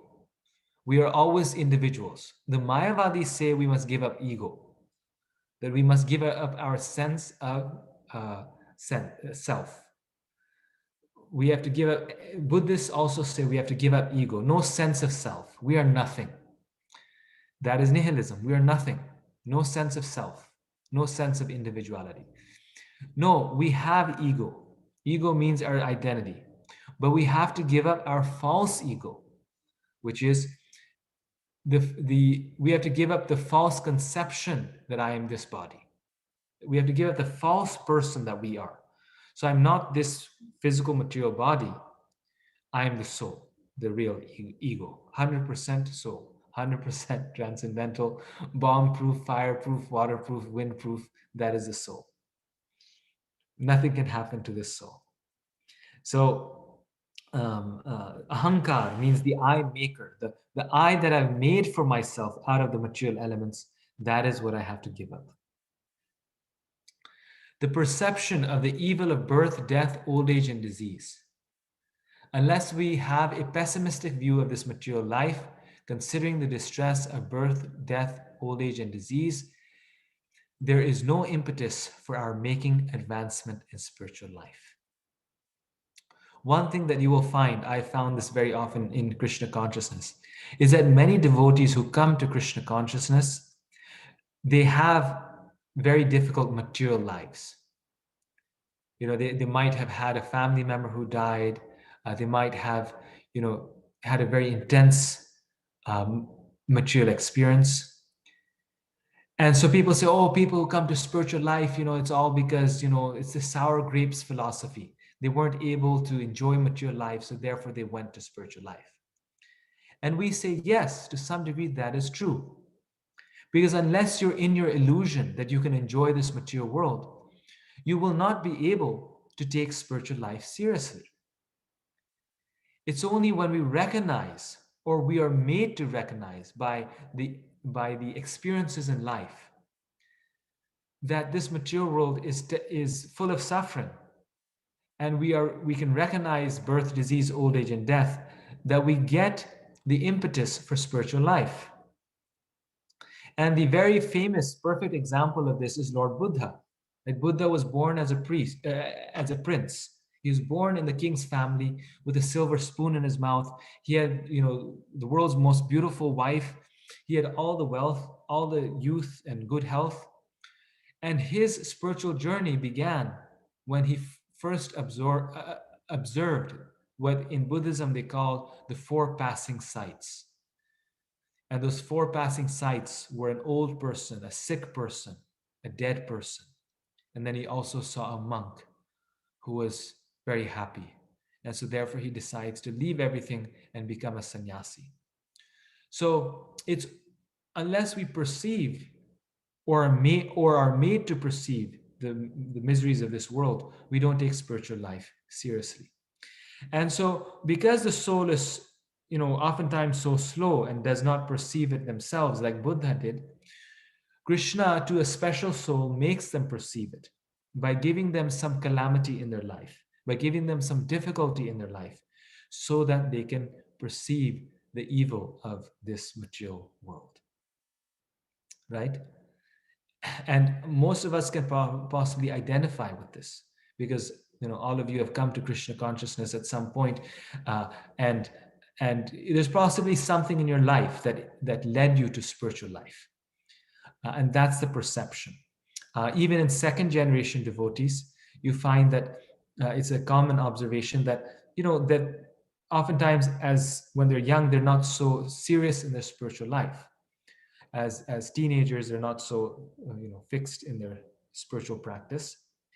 But then people observe that as soon as they get married, after marriage, they become serious in their spiritual life. Why? Because once they're in family life and the miseries of family life start to haunt them, the difficulties of family life, then Krishna consciousness becomes very relevant again, very important. And so they come back to Krishna consciousness very seriously. And this is very true.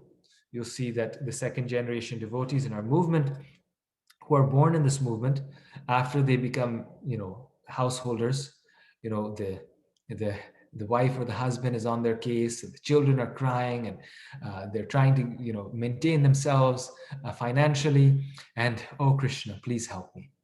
So this perception is very important for serious spiritual progress. Detachment. As for detachment from children, wife, and home, it is not meant to say that one should have no feeling for these. Prabhupada is saying this. Remember, one of the qualities of knowledge Krishna mentions here is detachment from wife, family, and home. So Prabhupada says, what does this actually mean for a devotee? It does not mean that one should not have feeling for these. They are natural objects of affection. But when they are not favorable to spiritual progress, then one should not be attached to them. This is what it means. But when they're not favorable to spiritual progress, then one should not be attached to them. And this is the test. So very similar to like Prabhupada's definition of humility, right? That we can be as proud as we want.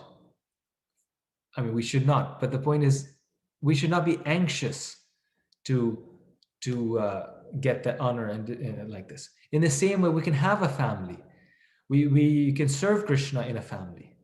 But if that family is a hindrance to our spiritual life, then we should not be so attached to them. And even if they're not a hindrance, we should not be too attached. That is what detachment means. Like the example of Srila Prabhupada. He stayed with his family. His family was Krishna conscious, a very nice family. But when his family members started to oppose his preaching work, we've all heard the story. His wife sells his Gita, his only copy of the Gita, for a pack of biscuits. And his children are also not supporting him. Then he says, okay, now I have to go out and serve Krishna full time. And he takes sannyas and he goes forward. In the same way, Queen Kunti, she is praying to the Lord, Sneha Pasham Evam Chindi, Didam Pandushu Vishnuchu, that cut this tie of affection with the Pandavas and Vrishnis. And Prabhupada says they're devotees. Why is she saying cut this tie of affection? Because she is saying that cut this tie of royal patronage, this tie that makes me so proud of being the mother of the greatest kings in the world. Cut that tie of ignorance that stops me from approaching you with sincere feeling, right? Janmaishwarya Shuta Shribhir, Edamanam Madapuman, Naivaratya Vidatumbai, Twamakinchana Gocharam, so that I can approach you with sincere feeling. Don't make me part of a wealthy family, because I'll become too proud. Don't make me the queen of this world. But as far as her relationship with her devotee children and with Krishna, that was not what she was asking Krishna to cut. That relationship with the Pandavas, with Arjuna, Yudhishthira, that was part of her bhakti. That was not an obstacle in her devotion. That was, in fact, her relationship with Krishna. So we should not be attached to a family situation that is not favorable for spiritual progress. So that leads to this one: freedom from entanglement with children, wife, home, and the rest. So we have to be free from the entanglement. We don't have to be free of wife, children, and the home. We have to be free from the entanglement, meaning don't be entangled by it. Love your wife, children, and home, but don't be entangled by it. So Prabhupada here says this very clearly. He says, chant Hare Krishna, Krishna Krishna, Hare Hare, Hare Ram, Ram Ram, Hare Hare. Accept the remnants of foodstuffs offered to Krishna. Have some discussion on books like Bhagavad Gita and Srimad Bhagavatam, and engage oneself in deity worship. One should train the members of his family in this way. The family members can sit down morning and evening and chant together Hare Krishna, Krishna Krishna, Hare Hare, Hare Rama, Rama Rama, Hare Hare. He says this again. If one can mold his family life in this way to develop Krishna consciousness, following these 4 principles, then there is no need to change from family life to renounced life. So again, he's making this point that if one cannot, then one might have to renounce. But if one can mold his life in this way, then one can make his whole family Krishna conscious. And in this way, those relationships with our family members will be spiritual. Even-mindedness amid pleasant and unpleasant events. One can never restrict the coming and going of happiness and distress. So one should be detached from the materialistic way of life and be automatically equipoised in both cases.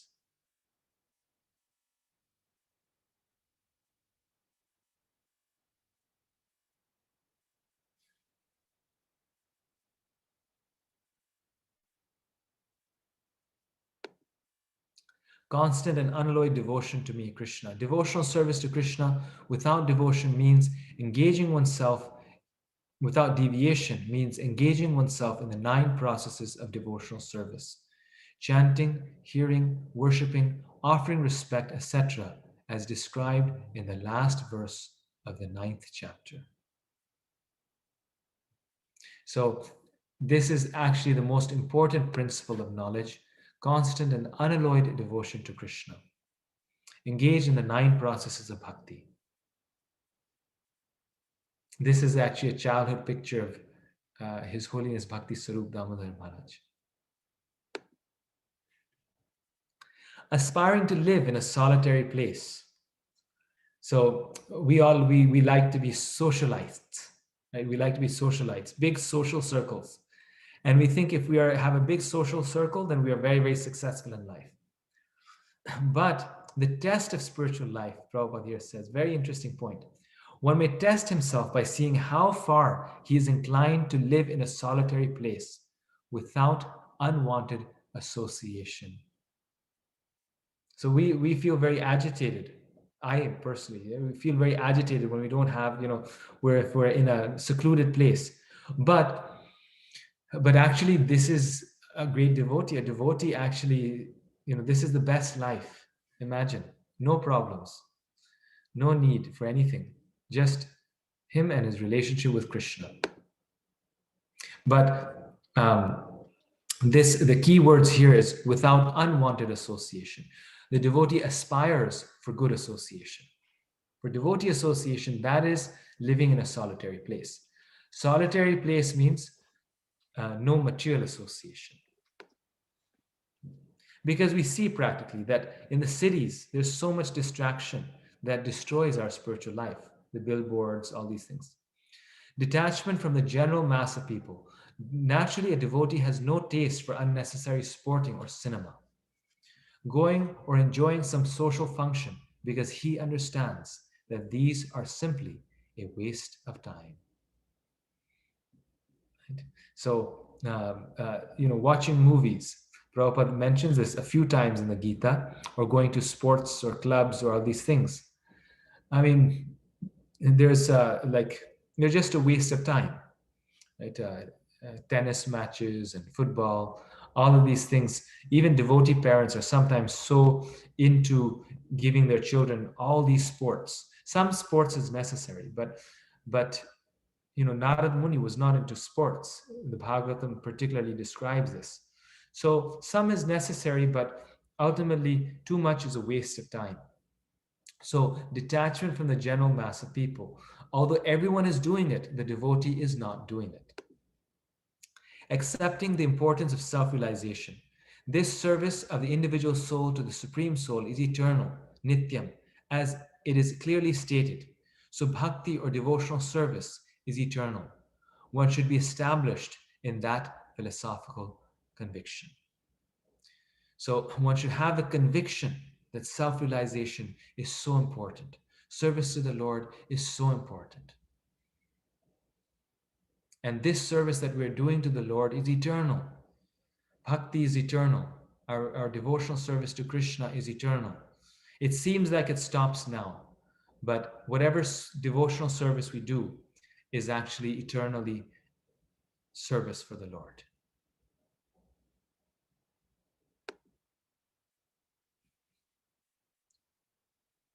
The philosophical search for the absolute truth. One should make research by philosophical discretion into the nature of the soul. One should make research to understand the self. So here actually, Prabhupada actually says that the success, one must perform philosophical research. We all have this drive for research. That's why all around the world, students are researching.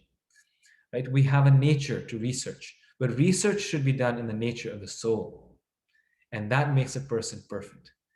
And Prabhupada actually, he was so non-sectarian. He was not so concerned that everyone become exactly like devotees, like Vaishnavas. But Prabhupada's main concern was that we elevate the consciousness of humanity. We elevate people's consciousness. And therefore, in many places, in many occasions, Prabhupada emphasized this point that although it's such a basic point, we have to convince people that they are the soul and not the body. And just by doing that, our life will be successful. Of course, bringing them to Krishna, that's even all the better, all the more. But Prabhupada, he said we need to elevate the consciousness of humanity. So it starts with the soul. Tell people that they are the soul. And if you just do this to his intellectual disciples, to his philosopher disciples, he told them, if you just do this, your life will be perfect. And to illustrate this point, I'll share with you one letter that Prabhupada wrote. And see, this is also what we are doing. So therefore, it's very important. We're also doing this. Where did it go? And then we're almost done. This is the last few of these points. Then we'll have discussion.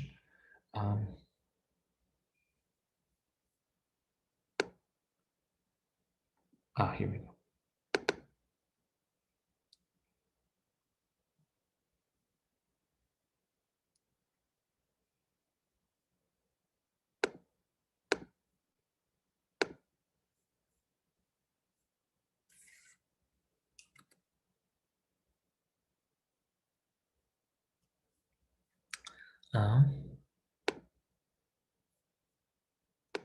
Just open. Okay, 1 second.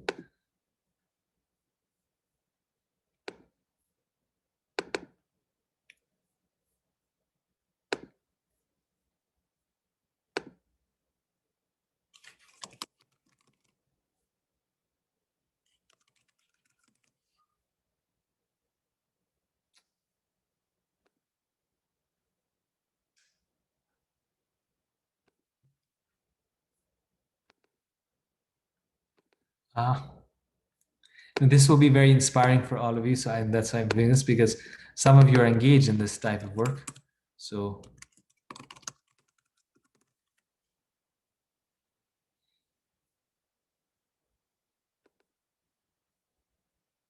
okay. Here we go.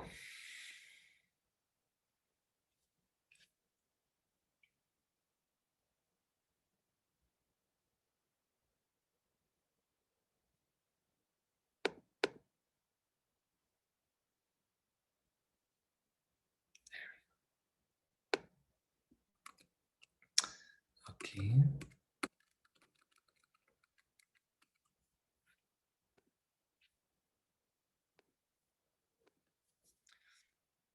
Can you all see the screen? Yes, Prabhuji. You can see it? Okay. Yes, Prabhuji. So this is a letter that Srila Prabhupada wrote to a disciple. He says, "My dear Ajay Prabhu, please accept my blessings. I beg to acknowledge receipt of your letter dated November 17th, 1975. I am very pleased to note that you are attempting to preach seriously in the schools and colleges." So here, this is research. Prahlad Maharaj, a great devotee and authority in our line, said, "Krishna consciousness should be taught from the beginning of childhood. The defect of modern education is that the children are taught all nonsense things. They do not receive even the first point of knowledge, that I am pure spirit soul, part and parcel of God. Everyone is interested in the body only, which is compared in the Bhagavad Gita to a dress. As a person puts on new garments, giving up the old and useless ones, similarly the soul accepts new material bodies, giving up the old and useless ones." Who can say which verse is this? Anyone can recite this verse? Dehi vas vasam yunani. यस्मिन् यदा Yeah. देहे कौमारं यौवनं जरा तदा देहान्तर नहीं प्राप्ते वापस यन् सत्वं विशति 2.13 No, no, no. Vasamsi jirnani yatha vihaya. भगवान गृह्णाति Grani naroparani. Tatha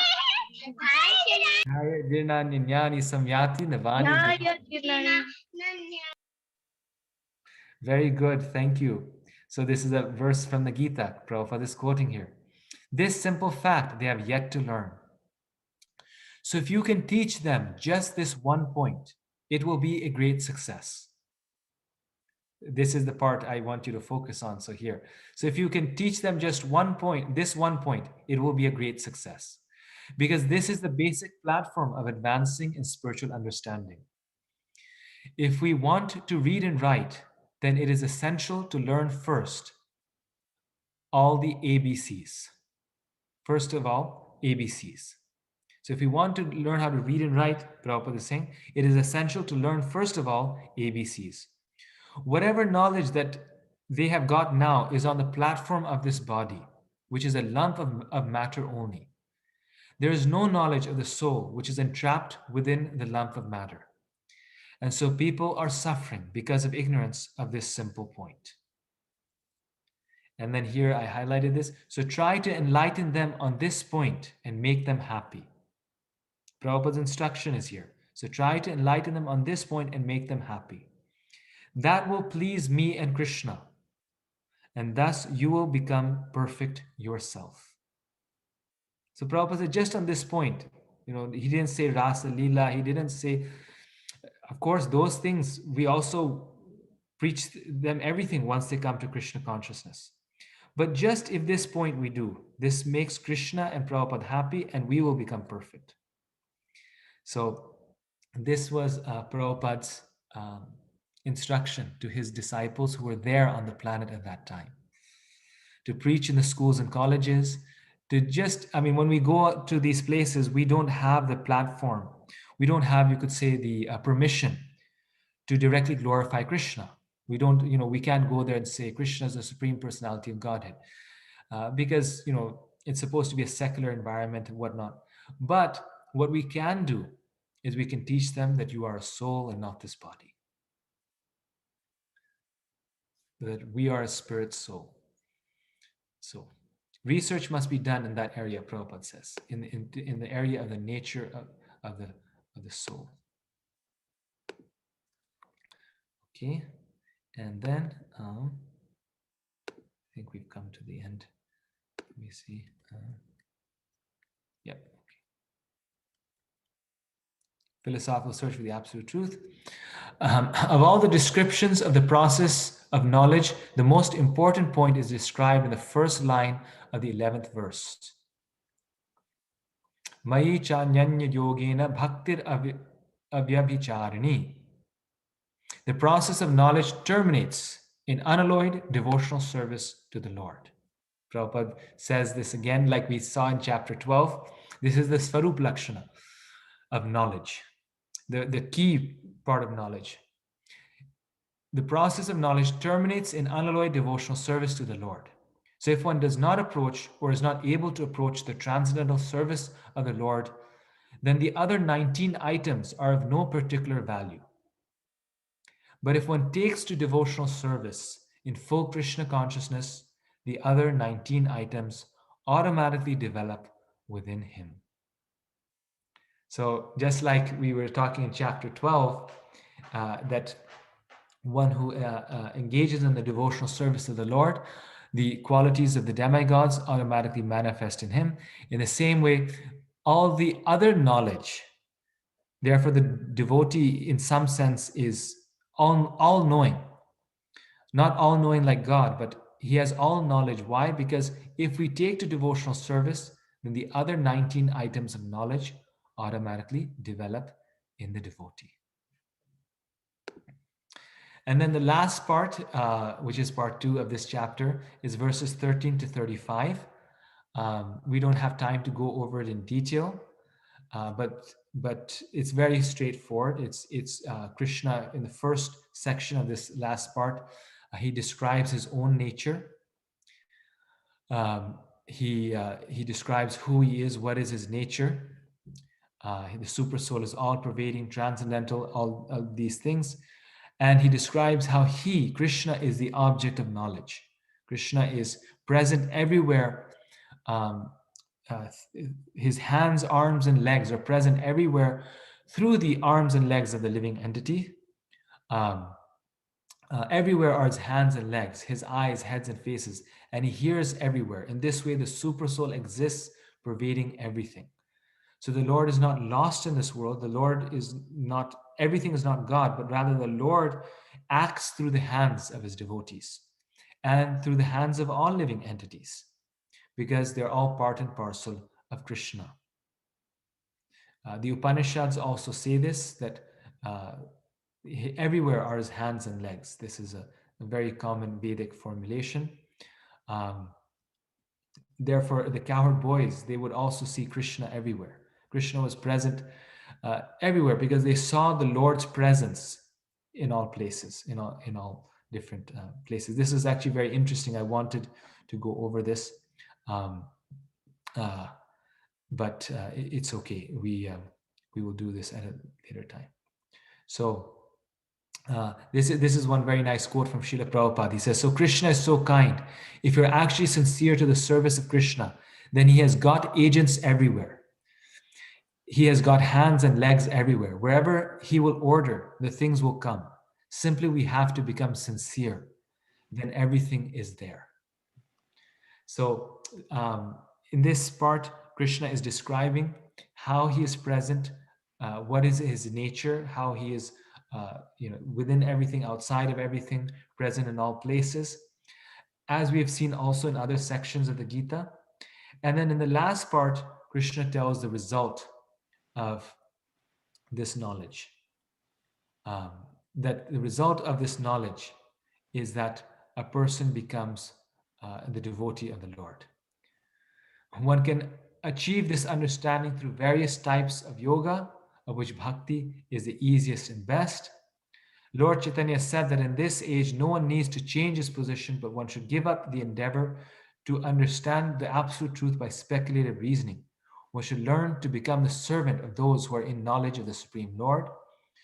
If one is fortunate enough to take shelter of a pure devotee, hear from him about self-realization and follow in his footsteps, one will be gradually elevated to the position of a pure devotee. So through this knowledge, we can become a pure devotee of the Lord.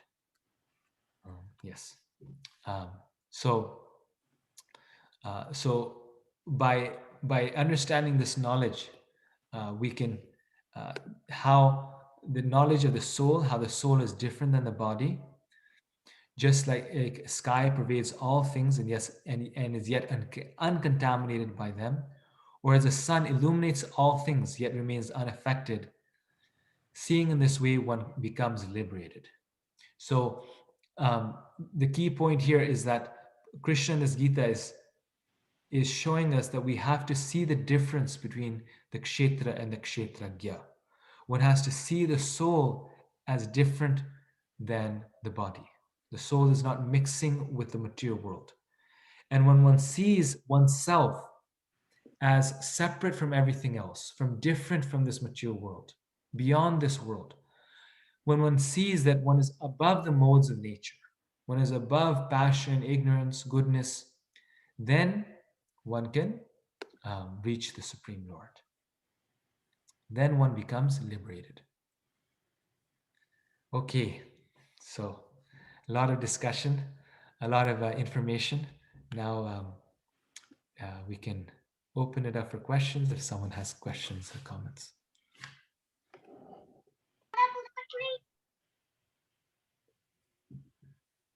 Prabhuji, can I?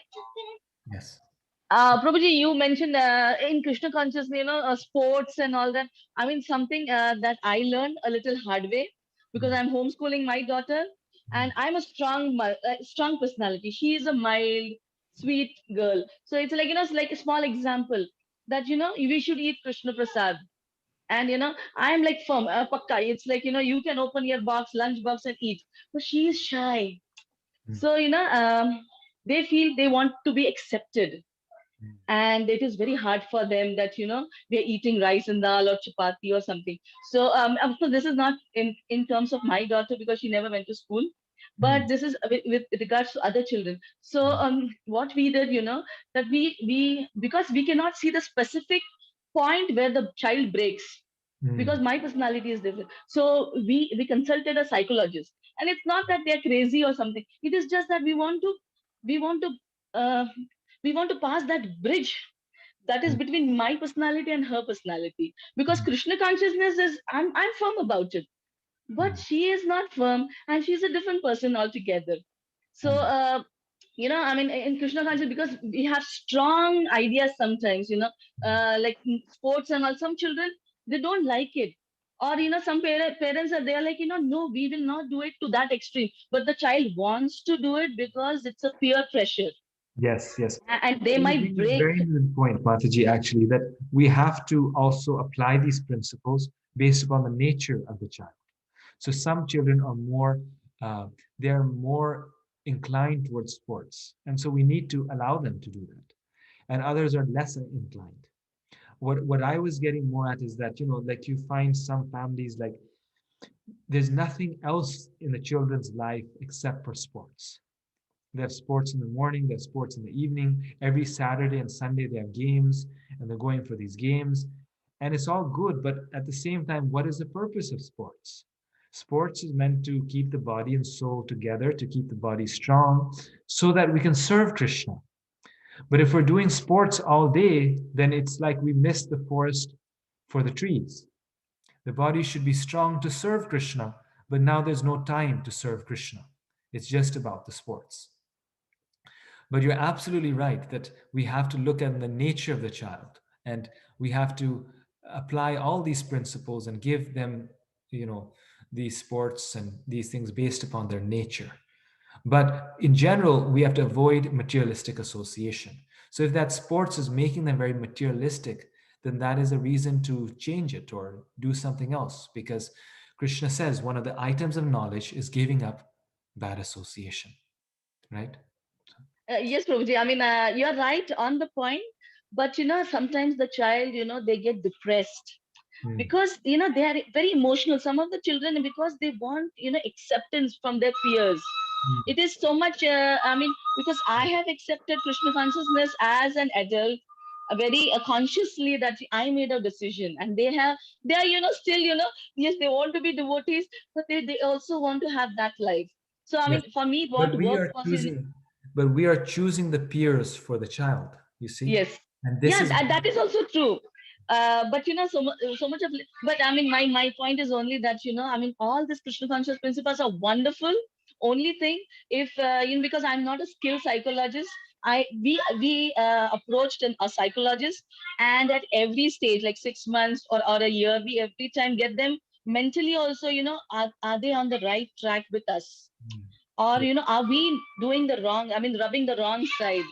Yes. So, I mean, Yes. I believe in Krishna consciousness principles, and I mean, I love Prabhupada, but it is just that I don't want the child to break. And more Yes. I have seen and especially with homeschooler parents.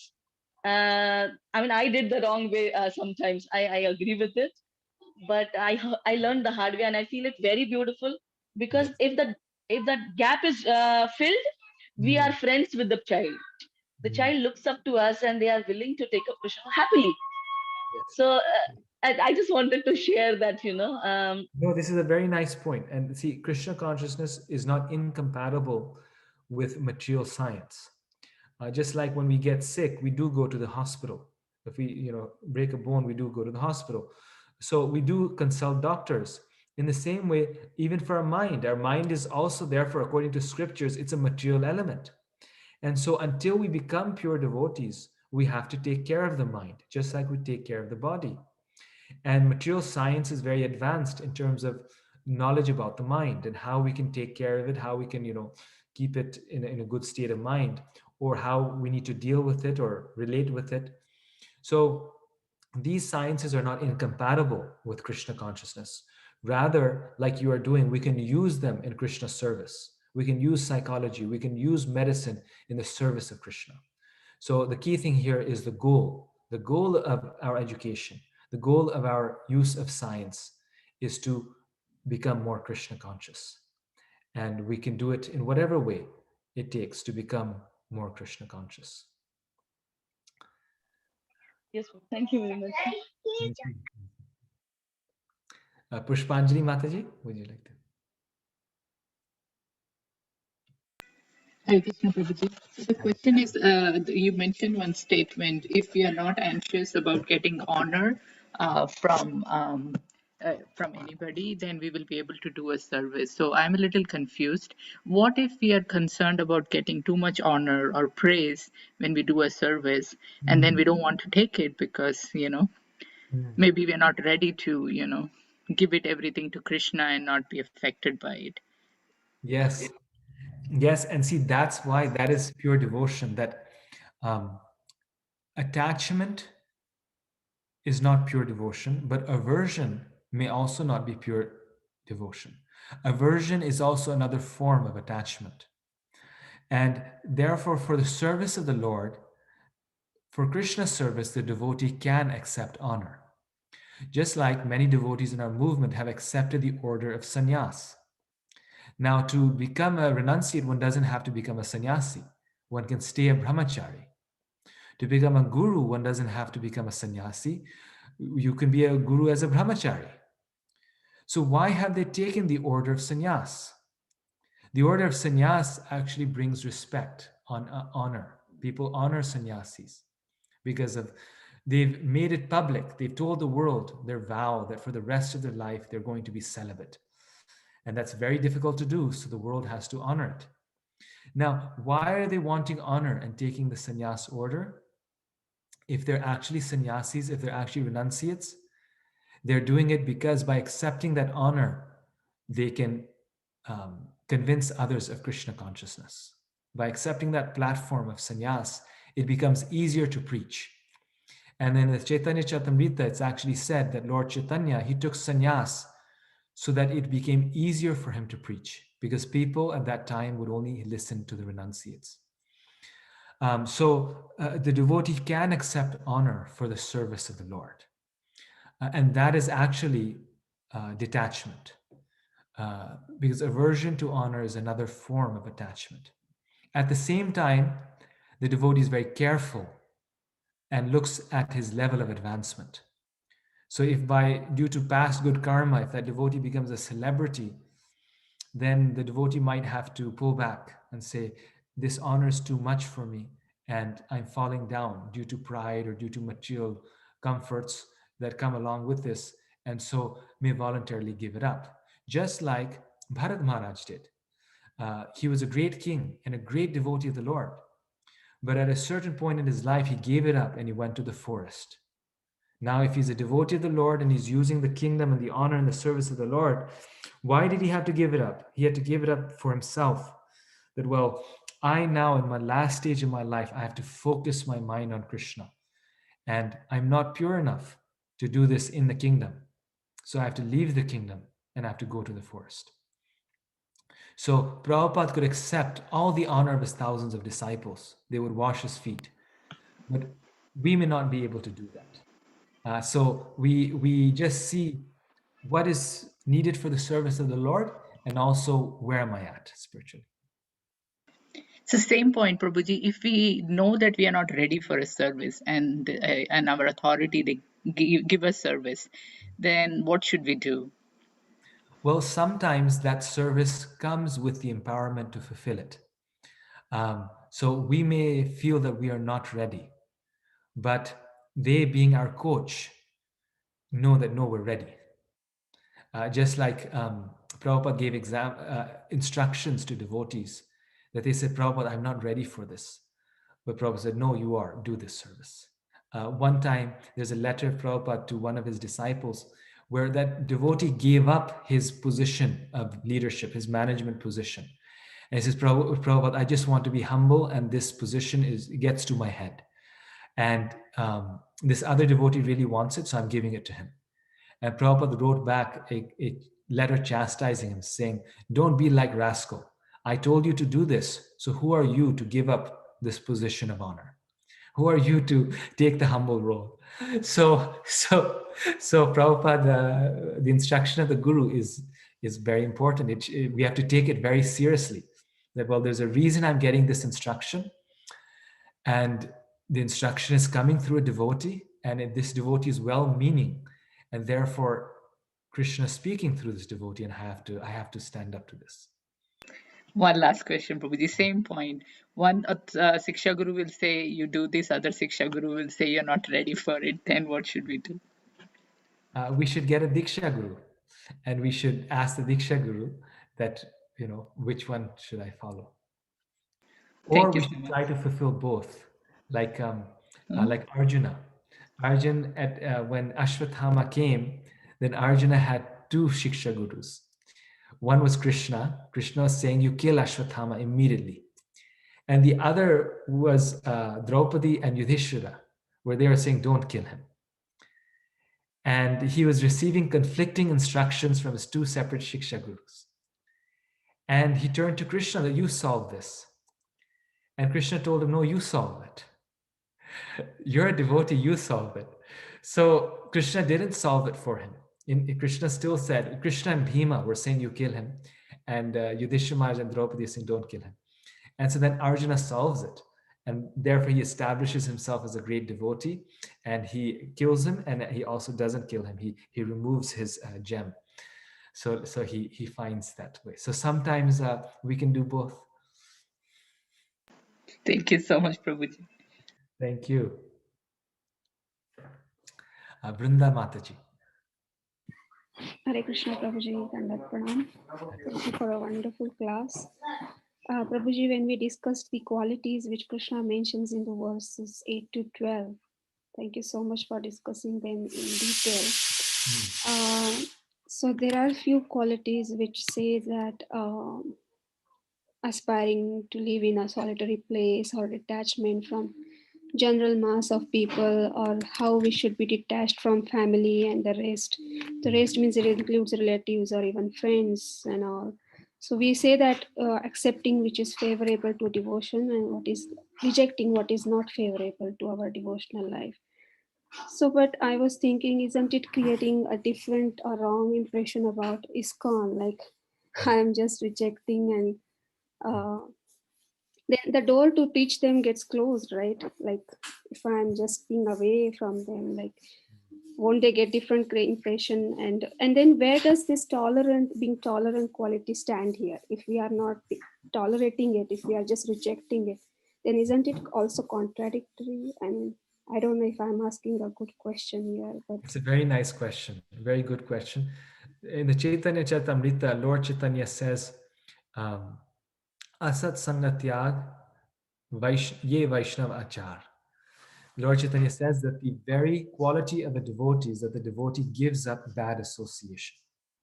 It's very interesting that Lord Chaitanya doesn't say quality of a devotee. A definition of a devotee is someone who accepts good association. He says most important is giving up the bad association.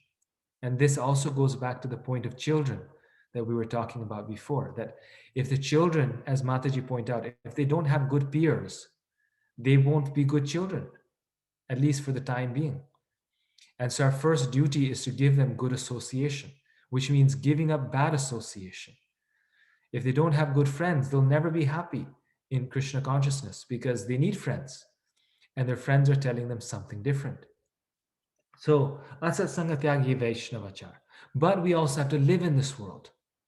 So, what is sangha?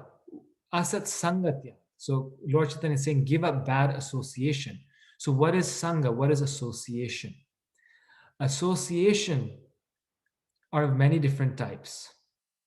And Rupa Goswami, in Nectar of Instruction, defines them. He says, giving food, accepting food, giving gifts, accepting gifts, and revealing one's mind in confidence and hearing others confidentially. These are the 6 qualities. This is the 6 things that involve association. So these are the things that we do with devotees only. And the other things we need to do with karmis, but even though we're doing those, that's not association. What does that mean?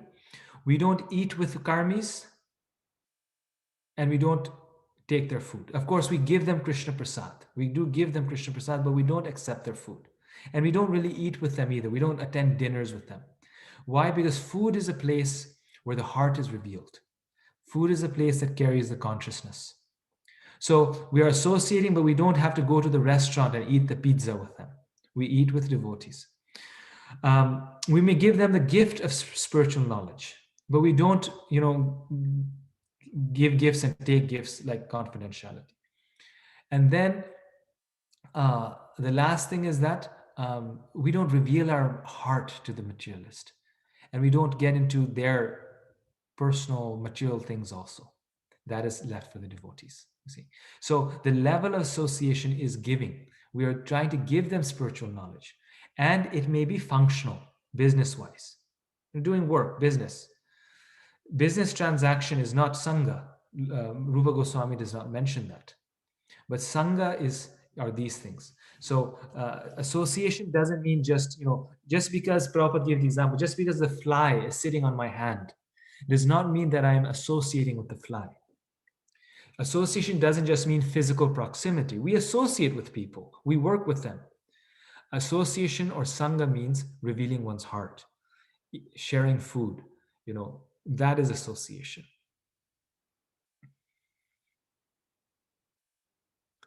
Indu Mataji, do you have a question? thank you, Prabhuji.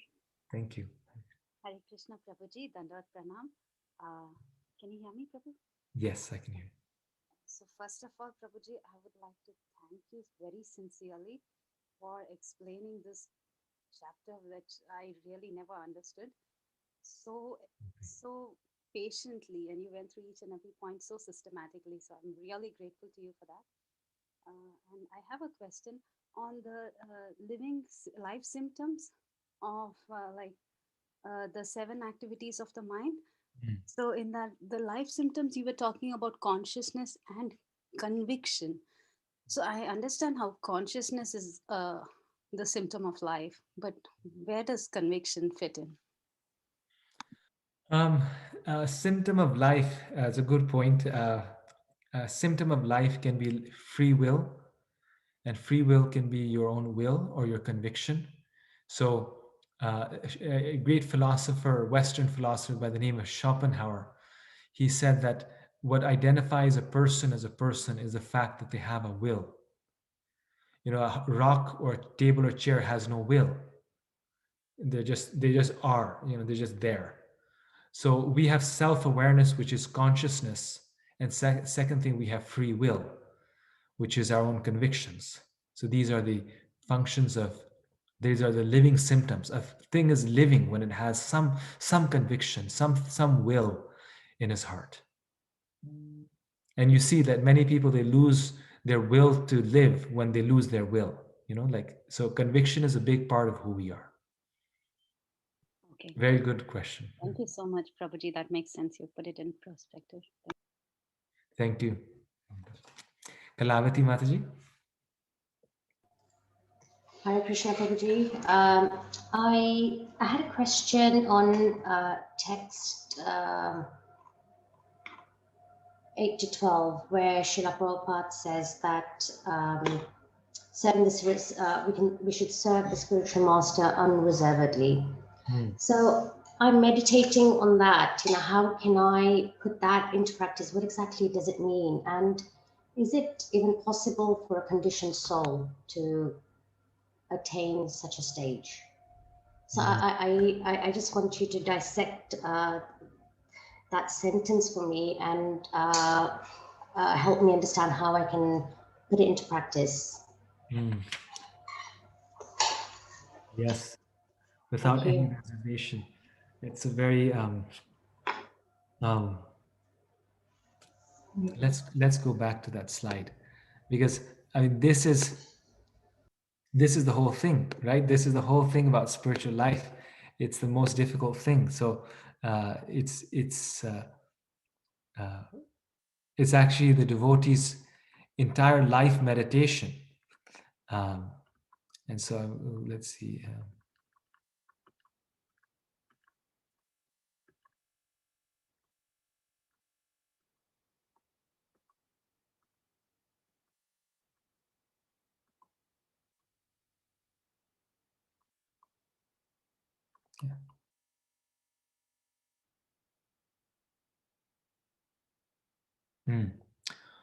Or the regulated principles will be easier for one who has served the spiritual master without reservation. So, one who has served the spiritual master without reservation, this is anya bilashita shunyam. Anya bilashita shunyam. So there's no ulterior motive, there's no reservation. It is without reservation. It is simply done for the pleasure of the spiritual master, not with calculation. So to the best of one's ability, without reservation. So we can serve the spiritual master. Let's say we're cooking a meal for the spiritual master. Then it's, okay, I'll do 3 items, and this is the minimum what I need to do for a nice offering to the spiritual master. Without reservation is just out of love. We really serve the spiritual master. Prabhupada, in 2 different places in the Bhagavad Gita, he says that the secret of success in spiritual life is satisfying the spiritual master. So not just doing our duty to the spiritual master, but actually satisfying, pleasing the spiritual master. The secret of success in spiritual life is pleasing the spiritual master. And he uses this word, the secret of success. So in 2 different places, Prabhupada says the same thing, that this is the secret of success. So without reservation means that there's just, the 2 things with this, that it is without ulterior motive, so it is unconditional or unalloyed, and no conditions attached to it, and it is unstoppable, meaning that it is continuous, 24 hours a day. So that's what's meant without reservation, when it has two qualities.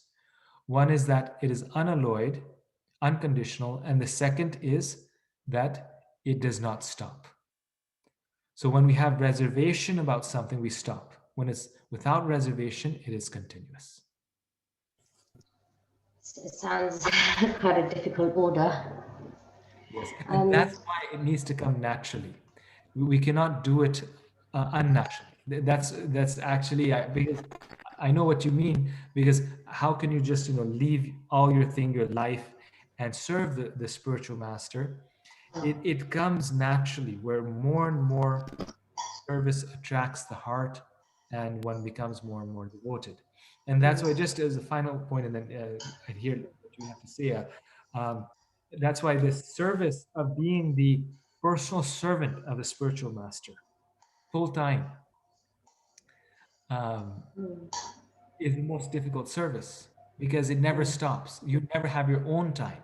Like, this is my time and this is the guru's time. It's unstoppable.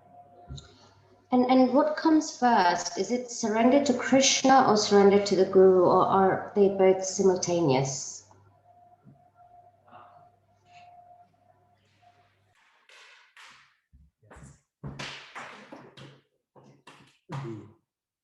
The charge in my computer expressions. So what comes first? Service to the spiritual master or to Krishna? They're actually one and the same thing. So that's why really we cannot distinguish between them. They're one and the same thing. Because Krishna says, I mean, how do we serve Krishna? None of us have direct access to Krishna, unless Krishna is our spiritual master, like the case of Arjuna. So serving Krishna means serving the spiritual master. And serving the spiritual master is only really service if it is actually service to Krishna. So a spiritual master who is having the disciples serve them, not Krishna, or their own purposes. We may serve the spiritual master, but if we're serving a purpose that is separate than Krishna's purpose, then that person is not a spiritual master. So service to the spiritual master has to be service to Krishna. So they're truly one and the same thing. Okay, thank you very much, Guru. Thank you. Thank you. Hare Krishna. Thank you. Ambika Mataji. Hare Krishna, Prabhuji. I have follow-up question of a question from the discussion Brinda Mataji was asking, and then I had my own question. So I'm going to ask both questions.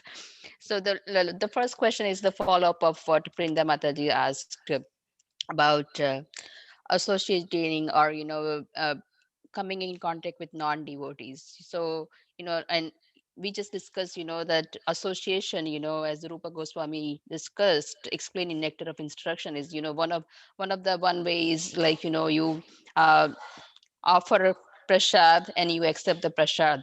But when you are dealing with non-devotees and when you share prasad with them, especially neighbors or friends in the neighborhood, you send prasad with a hidden agenda. In our heart, the hidden agenda is to give them, prasadam. And so eventually they will come to Krishna consciousness, right?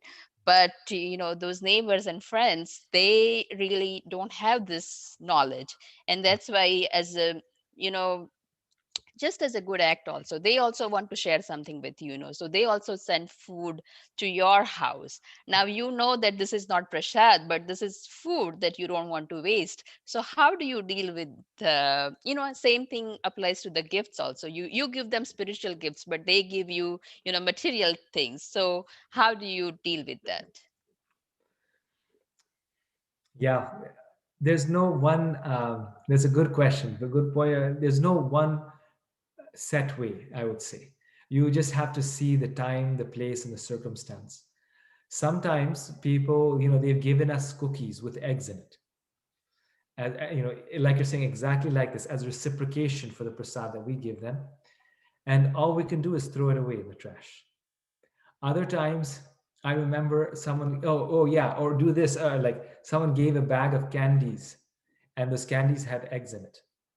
And so um, materialistic people are eating these things all the time. So I remember I gave it to just a friend on the street. I said, oh, here, you can have this bag of candies. Even though I could not eat it, I thought, well, rather than throwing it away, he's going to eat candies anyway that have eggs in them, just give it to him. Um, but maybe I shouldn't have given it to him. I don't know really. But at the same time, the animal has already been killed. It has eggs in it, and I mean, it's like wasting it is maybe a further insult to the animal. I actually couldn't decide.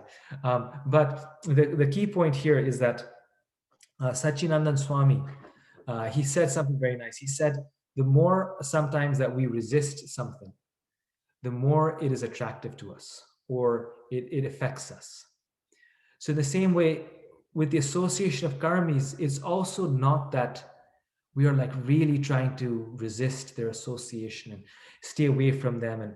And because the more we do that, in that consciousness, that association, that materialism can become more attractive. The point simply is that the devotee is attached, is feeling happy in the association of Krishna and the devotees, that the devotee just doesn't see much need to associate with karmis. And the devotee knows it's not so good for them, so they don't. But also our approach is not also that, oh, we really dislike karmis, away from them, keep them out of the house. If they did give me, something to eat that's, all vegetarian, and I did, under the pressure of the situation, I did have a biscuit or a potato chip, then it's a calamity. No, I mean, the devotee is attached to Krishna and therefore is detached from material things. But a devotee is not really averse. I mean, the devotee is not, the more, like Sachinanda Maharaj is saying, the more we try to avoid something, it can also become attractive to us. The devotee is not focusing on that. He's focusing on the fact that the association of devotees is so nice and taking advantage of that. Yes, thank you, Prabhuji. My point was more like highlighting, not for the association purpose with non-devotees, but more like you preaching, you try to preach them by giving them, prasadam, and as obviously as a reciprocation, this is how, and they go because they know this people that I'm talking. Some of them probably they know that we follow this Krishna conscious philosophy, and we don't eat anything, that has onion, garlic, or eggs and all that. So they go actually extra mile and make something special for you. In this case, this is not prasad, but this is something that they have made specially for you. So in that case, I guess sometimes we know that we should not eat anything than prasad, but sometimes you are sort of obligated to accept those things. Right. No, and see, in such situations, actually, sometimes I don't tell people that I don't eat non-veg or all these things. Rather, what I tell them is that I just don't eat out. I don't eat food that has been cooked in a non-vegetarian kitchen. And then, like you're saying, they won't even eat that, and then one won't be in that situation. So rather than telling them, then it's also, we can change our narrative. So rather than telling them, I don't eat this, this, and this, and this, and then accordingly they make the arrangement, we just say, okay, unless we are willing to eat it, but then if we're not willing, we just say that, I don't eat that. So, because yes, we have to be sensitive to what people are feeling also, and that becomes. Hare Krishna, I Thank you, Prabhuji. So, sorry, Prabhuji, can I just finish?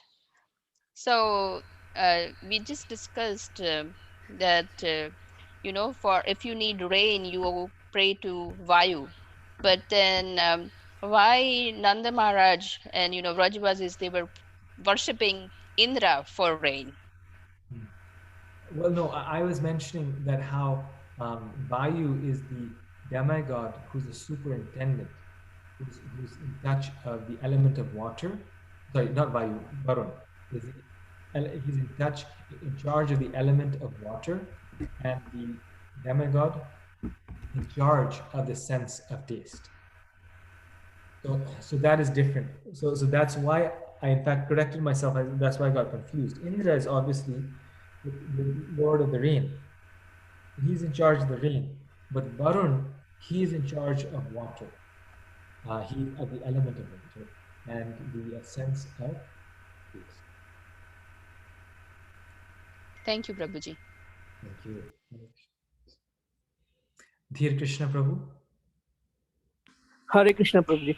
Prabhuji, I'm looking for little more understanding in the purport of 13.32.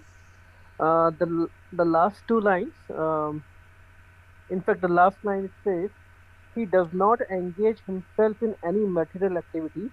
Oh. Therefore, the activities performed due to his contact with material bodies do not entangle him." So the talk is about the soul. So how do we understand that we still carry over the results of our karma to future, maybe future time or future lifetime? How can we understand that concept in this reference? Yes. So this is actually one of the things we didn't have time to discuss, but one of the points that Krishna talks about in this chapter is how the soul does not actually do anything. The soul is neither does anything nor is entangled, because the soul is separate from the body, right? It's beyond the body, so it's actually transcendental. So the soul never gets entangled. Actually, the soul itself never gets entangled. However, because the soul is identifying with the material body, the soul is experiencing the entanglement of this material world. Although the soul itself remains pure, the soul actually experiences the entanglement of this material world because the soul thinks that I'm the material body is entangled, and therefore the material body is entangled, and therefore the soul becomes entangled. So to clarify this a little more, let's go to text 21. Text 21 is a very important text. I didn't cover it, but very, very important one here. This is, we're almost to the end here. One more question, please. Text 21. And here Krishna actually clarifies this balance. Where he says, Karya karana kartitva hetu prakriti ruchyate purusha sukha dukkhanam hetu ruchyate. Nature is said to be the cause of all material causes and effects, whereas a living entity is the cause of the various sufferings and enjoyments in this world. So nature is the cause and effect of things. Prakriti kriyamanani, gunai karmani sarvasha. It's Prakriti that's doing everything. But the living entity is the cause of the suffering and enjoyment. Why? Because of the living entity's desire, Prakriti is doing certain things. And therefore, although the soul is separate and different, the soul is suffering and enjoying due to the soul's identification with the body. So the soul is entangled in the sense that he's identifying with the body, but he's actually not entangled. And in the Bhagavatam, Krishna also makes this distinguishes this in the 11th chapter, where he says that there's a difference in being between substance and consciousness. So the soul is not entangled in substance, but the soul is entangled in mind, sort of entangled in, is not factually entangled, but is entangled in his consciousness. Does that answer your question, dear Krishna? Yes, Prabhuji. Thank you so much for reminding that important thing. Thank you. Thank you. Hare Krishna. Hare Krishna, I have a question. Hare Krishna. You mentioned during the earlier part of presentation a book Is it published by you, or can you give me the name of it? Yes, Prabhu. Yes, this is the book Maya in the Bhagavad Purana. This is my book. Maya in the Bhagavad Purana. Okay, let me write down. Maya in the Bhagavad Purana. And if you're in India, then right now they haven't published it in India. And it's published in the US and in Europe, but in India they're planning to do it. So it may be difficult to get a hold of it in India. So, where can I get the book if I want to? Actually, yes, you can get the Kindle book very easily. So you can download the electronic version of it, but to get the physical book will be.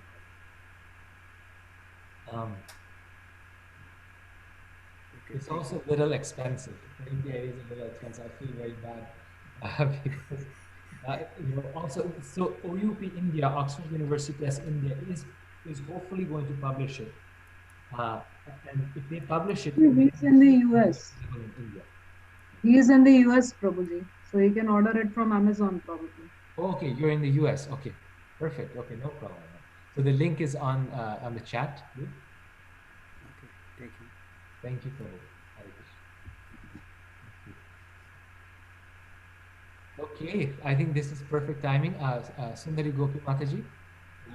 Probably the last thing when you said that you gave that chocolates to your friend, some walking passerby, and actually some packet came to us, wrong shipment, and from Costco I feel, and they got us all eggs and things which had all that, and and they asked us to donate. I gave it to my friend, and then I spoke to Shamanan Prabhu about it, and the discussion came to will it delay that jiva's connection with Krishna or going to Krishna? So then I was like, yes. I mean, had it been my sister who's a non-devotee, but I would not give because that will delay her time going to Krishna. So that, of course, my friend is like my sister. So we didn't want. So my conclusion was, anything like that, I would throw it rather than delaying their closeness to Krishna. So which is more, a little more higher than utility, because I was thinking when I gave, it was like, why waste so much? So much food came to us, and I'm just throwing it. Right. And that moment, I just made a decision. But when I thought over it, discussed with the devotee, it was like, yes, we don't want to keep them away from Krishna long. Not even a second long. I'm sorry, Prabhuji, That is a you are good already point. tired. No, thank you. That's why this is Tushyanti cha Ramanti cha. Through conversation, we understand what is Krishna's instruction. So very good. Yeah, this is a very good point. But maybe we should not. And this reminds me that Bhakti Siddhanta Saraswati Thakur, he said in one place, he said, poverty is better than materialism. He said it's better to be poor than to be materialistic. So so the principle can be applied here that this is this is not good for the Krishna consciousness. Yes, Prabhuji. And Prabhuji, with Ambika Mataji, I had the same question, but like I give prasadam always. And if there is a dabba that is going, the dabba, they fill it and give it. And with so much love, they make it without onion, garlic. And I had not made any specifications that I don't eat outside. But what I was trying to focus on was, will my action or words, they make them go closer to Krishna or go away from Krishna?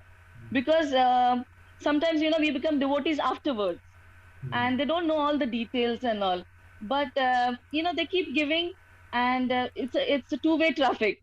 So always anything I speak, or anything about onion, garlic also, will my sentence take them closer to Krishna or away from Krishna? If I gauge it up, if with my understanding, if it is right, then I make a decision at that time whether to eat, not eat, say it or not say it. Even with my in-laws, sometimes it is very sensitive.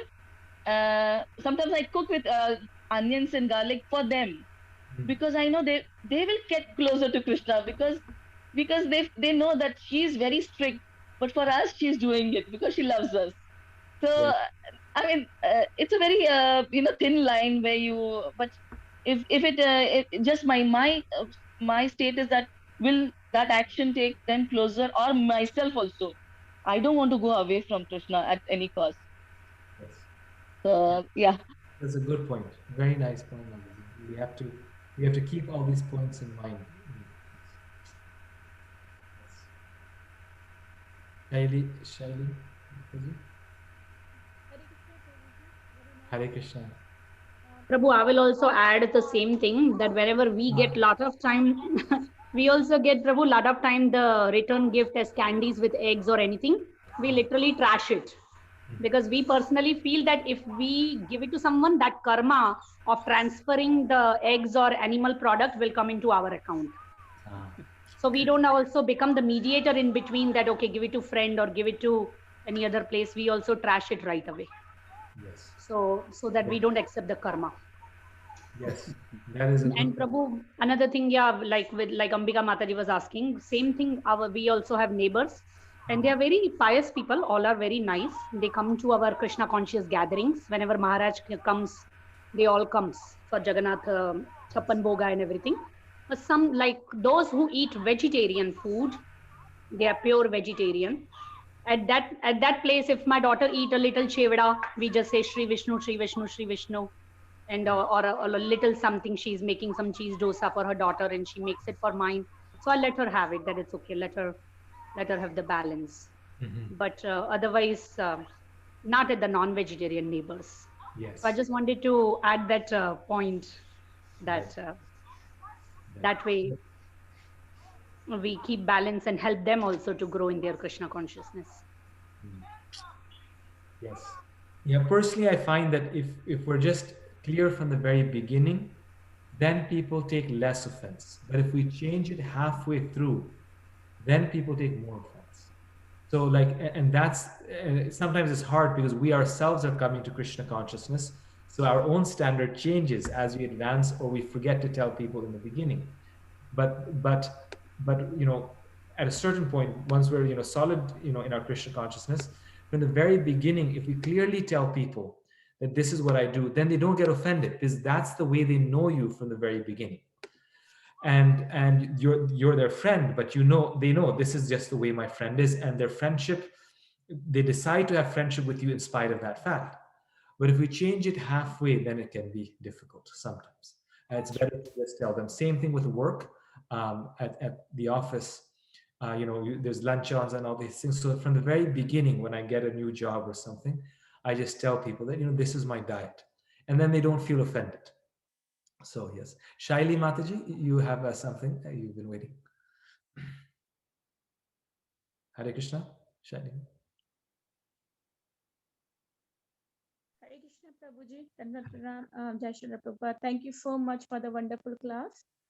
I have one question regarding the food. The Ambika Mataji started that track. Yes.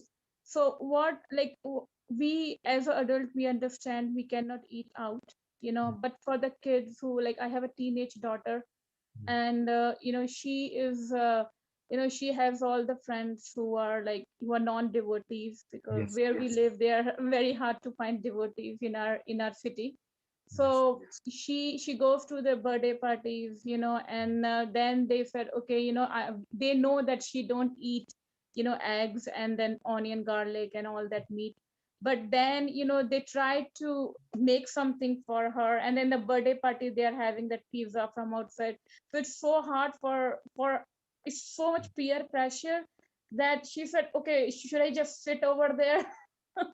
And then everyone is like, today itself, within like 1 hour, she's going to a birthday party and everyone will going to have food over there. And then she said, okay, what I'm going to do? So I said, okay, I'm going to make something, but it's sometimes it's so awkward, for them also to just have their own separate food, and everyone is eating different food, and also sometimes they make food from their own kitchen, and they always eat meat in the same pot, making the meat from the same pot. So I don't know how to explain it to her, like she understand, but it's very, very difficult to have to balance between the spiritual and the material side. Yes. See, this comes from the heart. You see, these decisions, they must come from the heart. Otherwise, she will become resentful of Krishna consciousness. So it's like a whole package. You see, like these principles of prasadam they don't work separately from the whole Krishna consciousness. Where, like sometimes we are very keen on enforcing these principles, but then, it's about the food and what we can eat, but then we're not encouraging the chanting, the japamala and the reading of Bhagavatam, the reading of Bhagavad Gita enough. So then it becomes imbalanced, and then it becomes like a restriction rather than something wonderful, something that we want to do. So the key thing first is with your daughter to increase her spiritual life, like read Bhagavatam with her, read chanting with her. And in the course of reading, she herself will come to the conclusion, or maybe not herself, but she will start, thinking about this, that, should I eat this food? Is it good for me or not? So going back to what Sachinanda Maharaj has said, going back to that thing that sometimes when we restrict things a lot, they become more attractive. And we don't want to do that. But when we experience a higher taste, then that becomes attractive and the restriction becomes natural. So the same thing with your daughter, like you have to give her the principles. Okay, never eat meat, never eat eggs, never eat onions and garlic. But then if you stop her from everything, then she may become resentful. That part you may not be able to do. But then you may tell her, better you tell her that, no, you need to read Bhagavatam 1 hour with me every day. And that reading of Bhagavatam will go much farther for her spiritually than you could say the subtle restrictions that you apply upon her in terms of food, you see. So like they say, we have to choose our fights, right? So we have to choose our restrictions also. So in terms of the children, so the most important thing is to first get their intelligence, like we were discussing, their intelligence and their mind fixed on Krishna. And for that, have them read Bhagavatam. Then once they have a taste for Krishna, then these things will be much easier to talk about with them. They'll be much easier to discuss. Yes. Which you're probably already doing. I was just speaking in general, that in general, with children, it's children especially, it really works with the higher taste that we have to do at higher taste. Also, it has to start early in their childhood. So if they know, okay, this is not what we do as a family, then they just will assume this is the way my life is. This is the way, it's the right way to do things. And if their friend circle is more, Krishna conscious, then they're okay. But once they already have a friend circle and they're of that age, they cannot always flip over so easily. Thank you. Thank you. Thank you very much. Okay, so we had such a nice discussion. Thank you everyone for the discussion. I must say that it was very lively today. And I hope it was clear. If you have any other questions, please don't hesitate to text me. And we will meet next week to do chapter 14. And I'll share the homework with you for chapter 13. Thank you very much. Hare Krishna. Thank you. Hare Krishna, Prabhuji. Thank you. Hare Krishna, Prabhu. Hare Krishna. Hare Krishna, Prabhuji. Dandavat Pranam. Thank you so much, Prabhu. Thank you very much, Prabhu. Hare Krishna, Prabhuji. Thank you very much. Hare Krishna, Prabhuji. Hare Krishna, Prabhuji. Thank you. Thank you. Hare Krishna.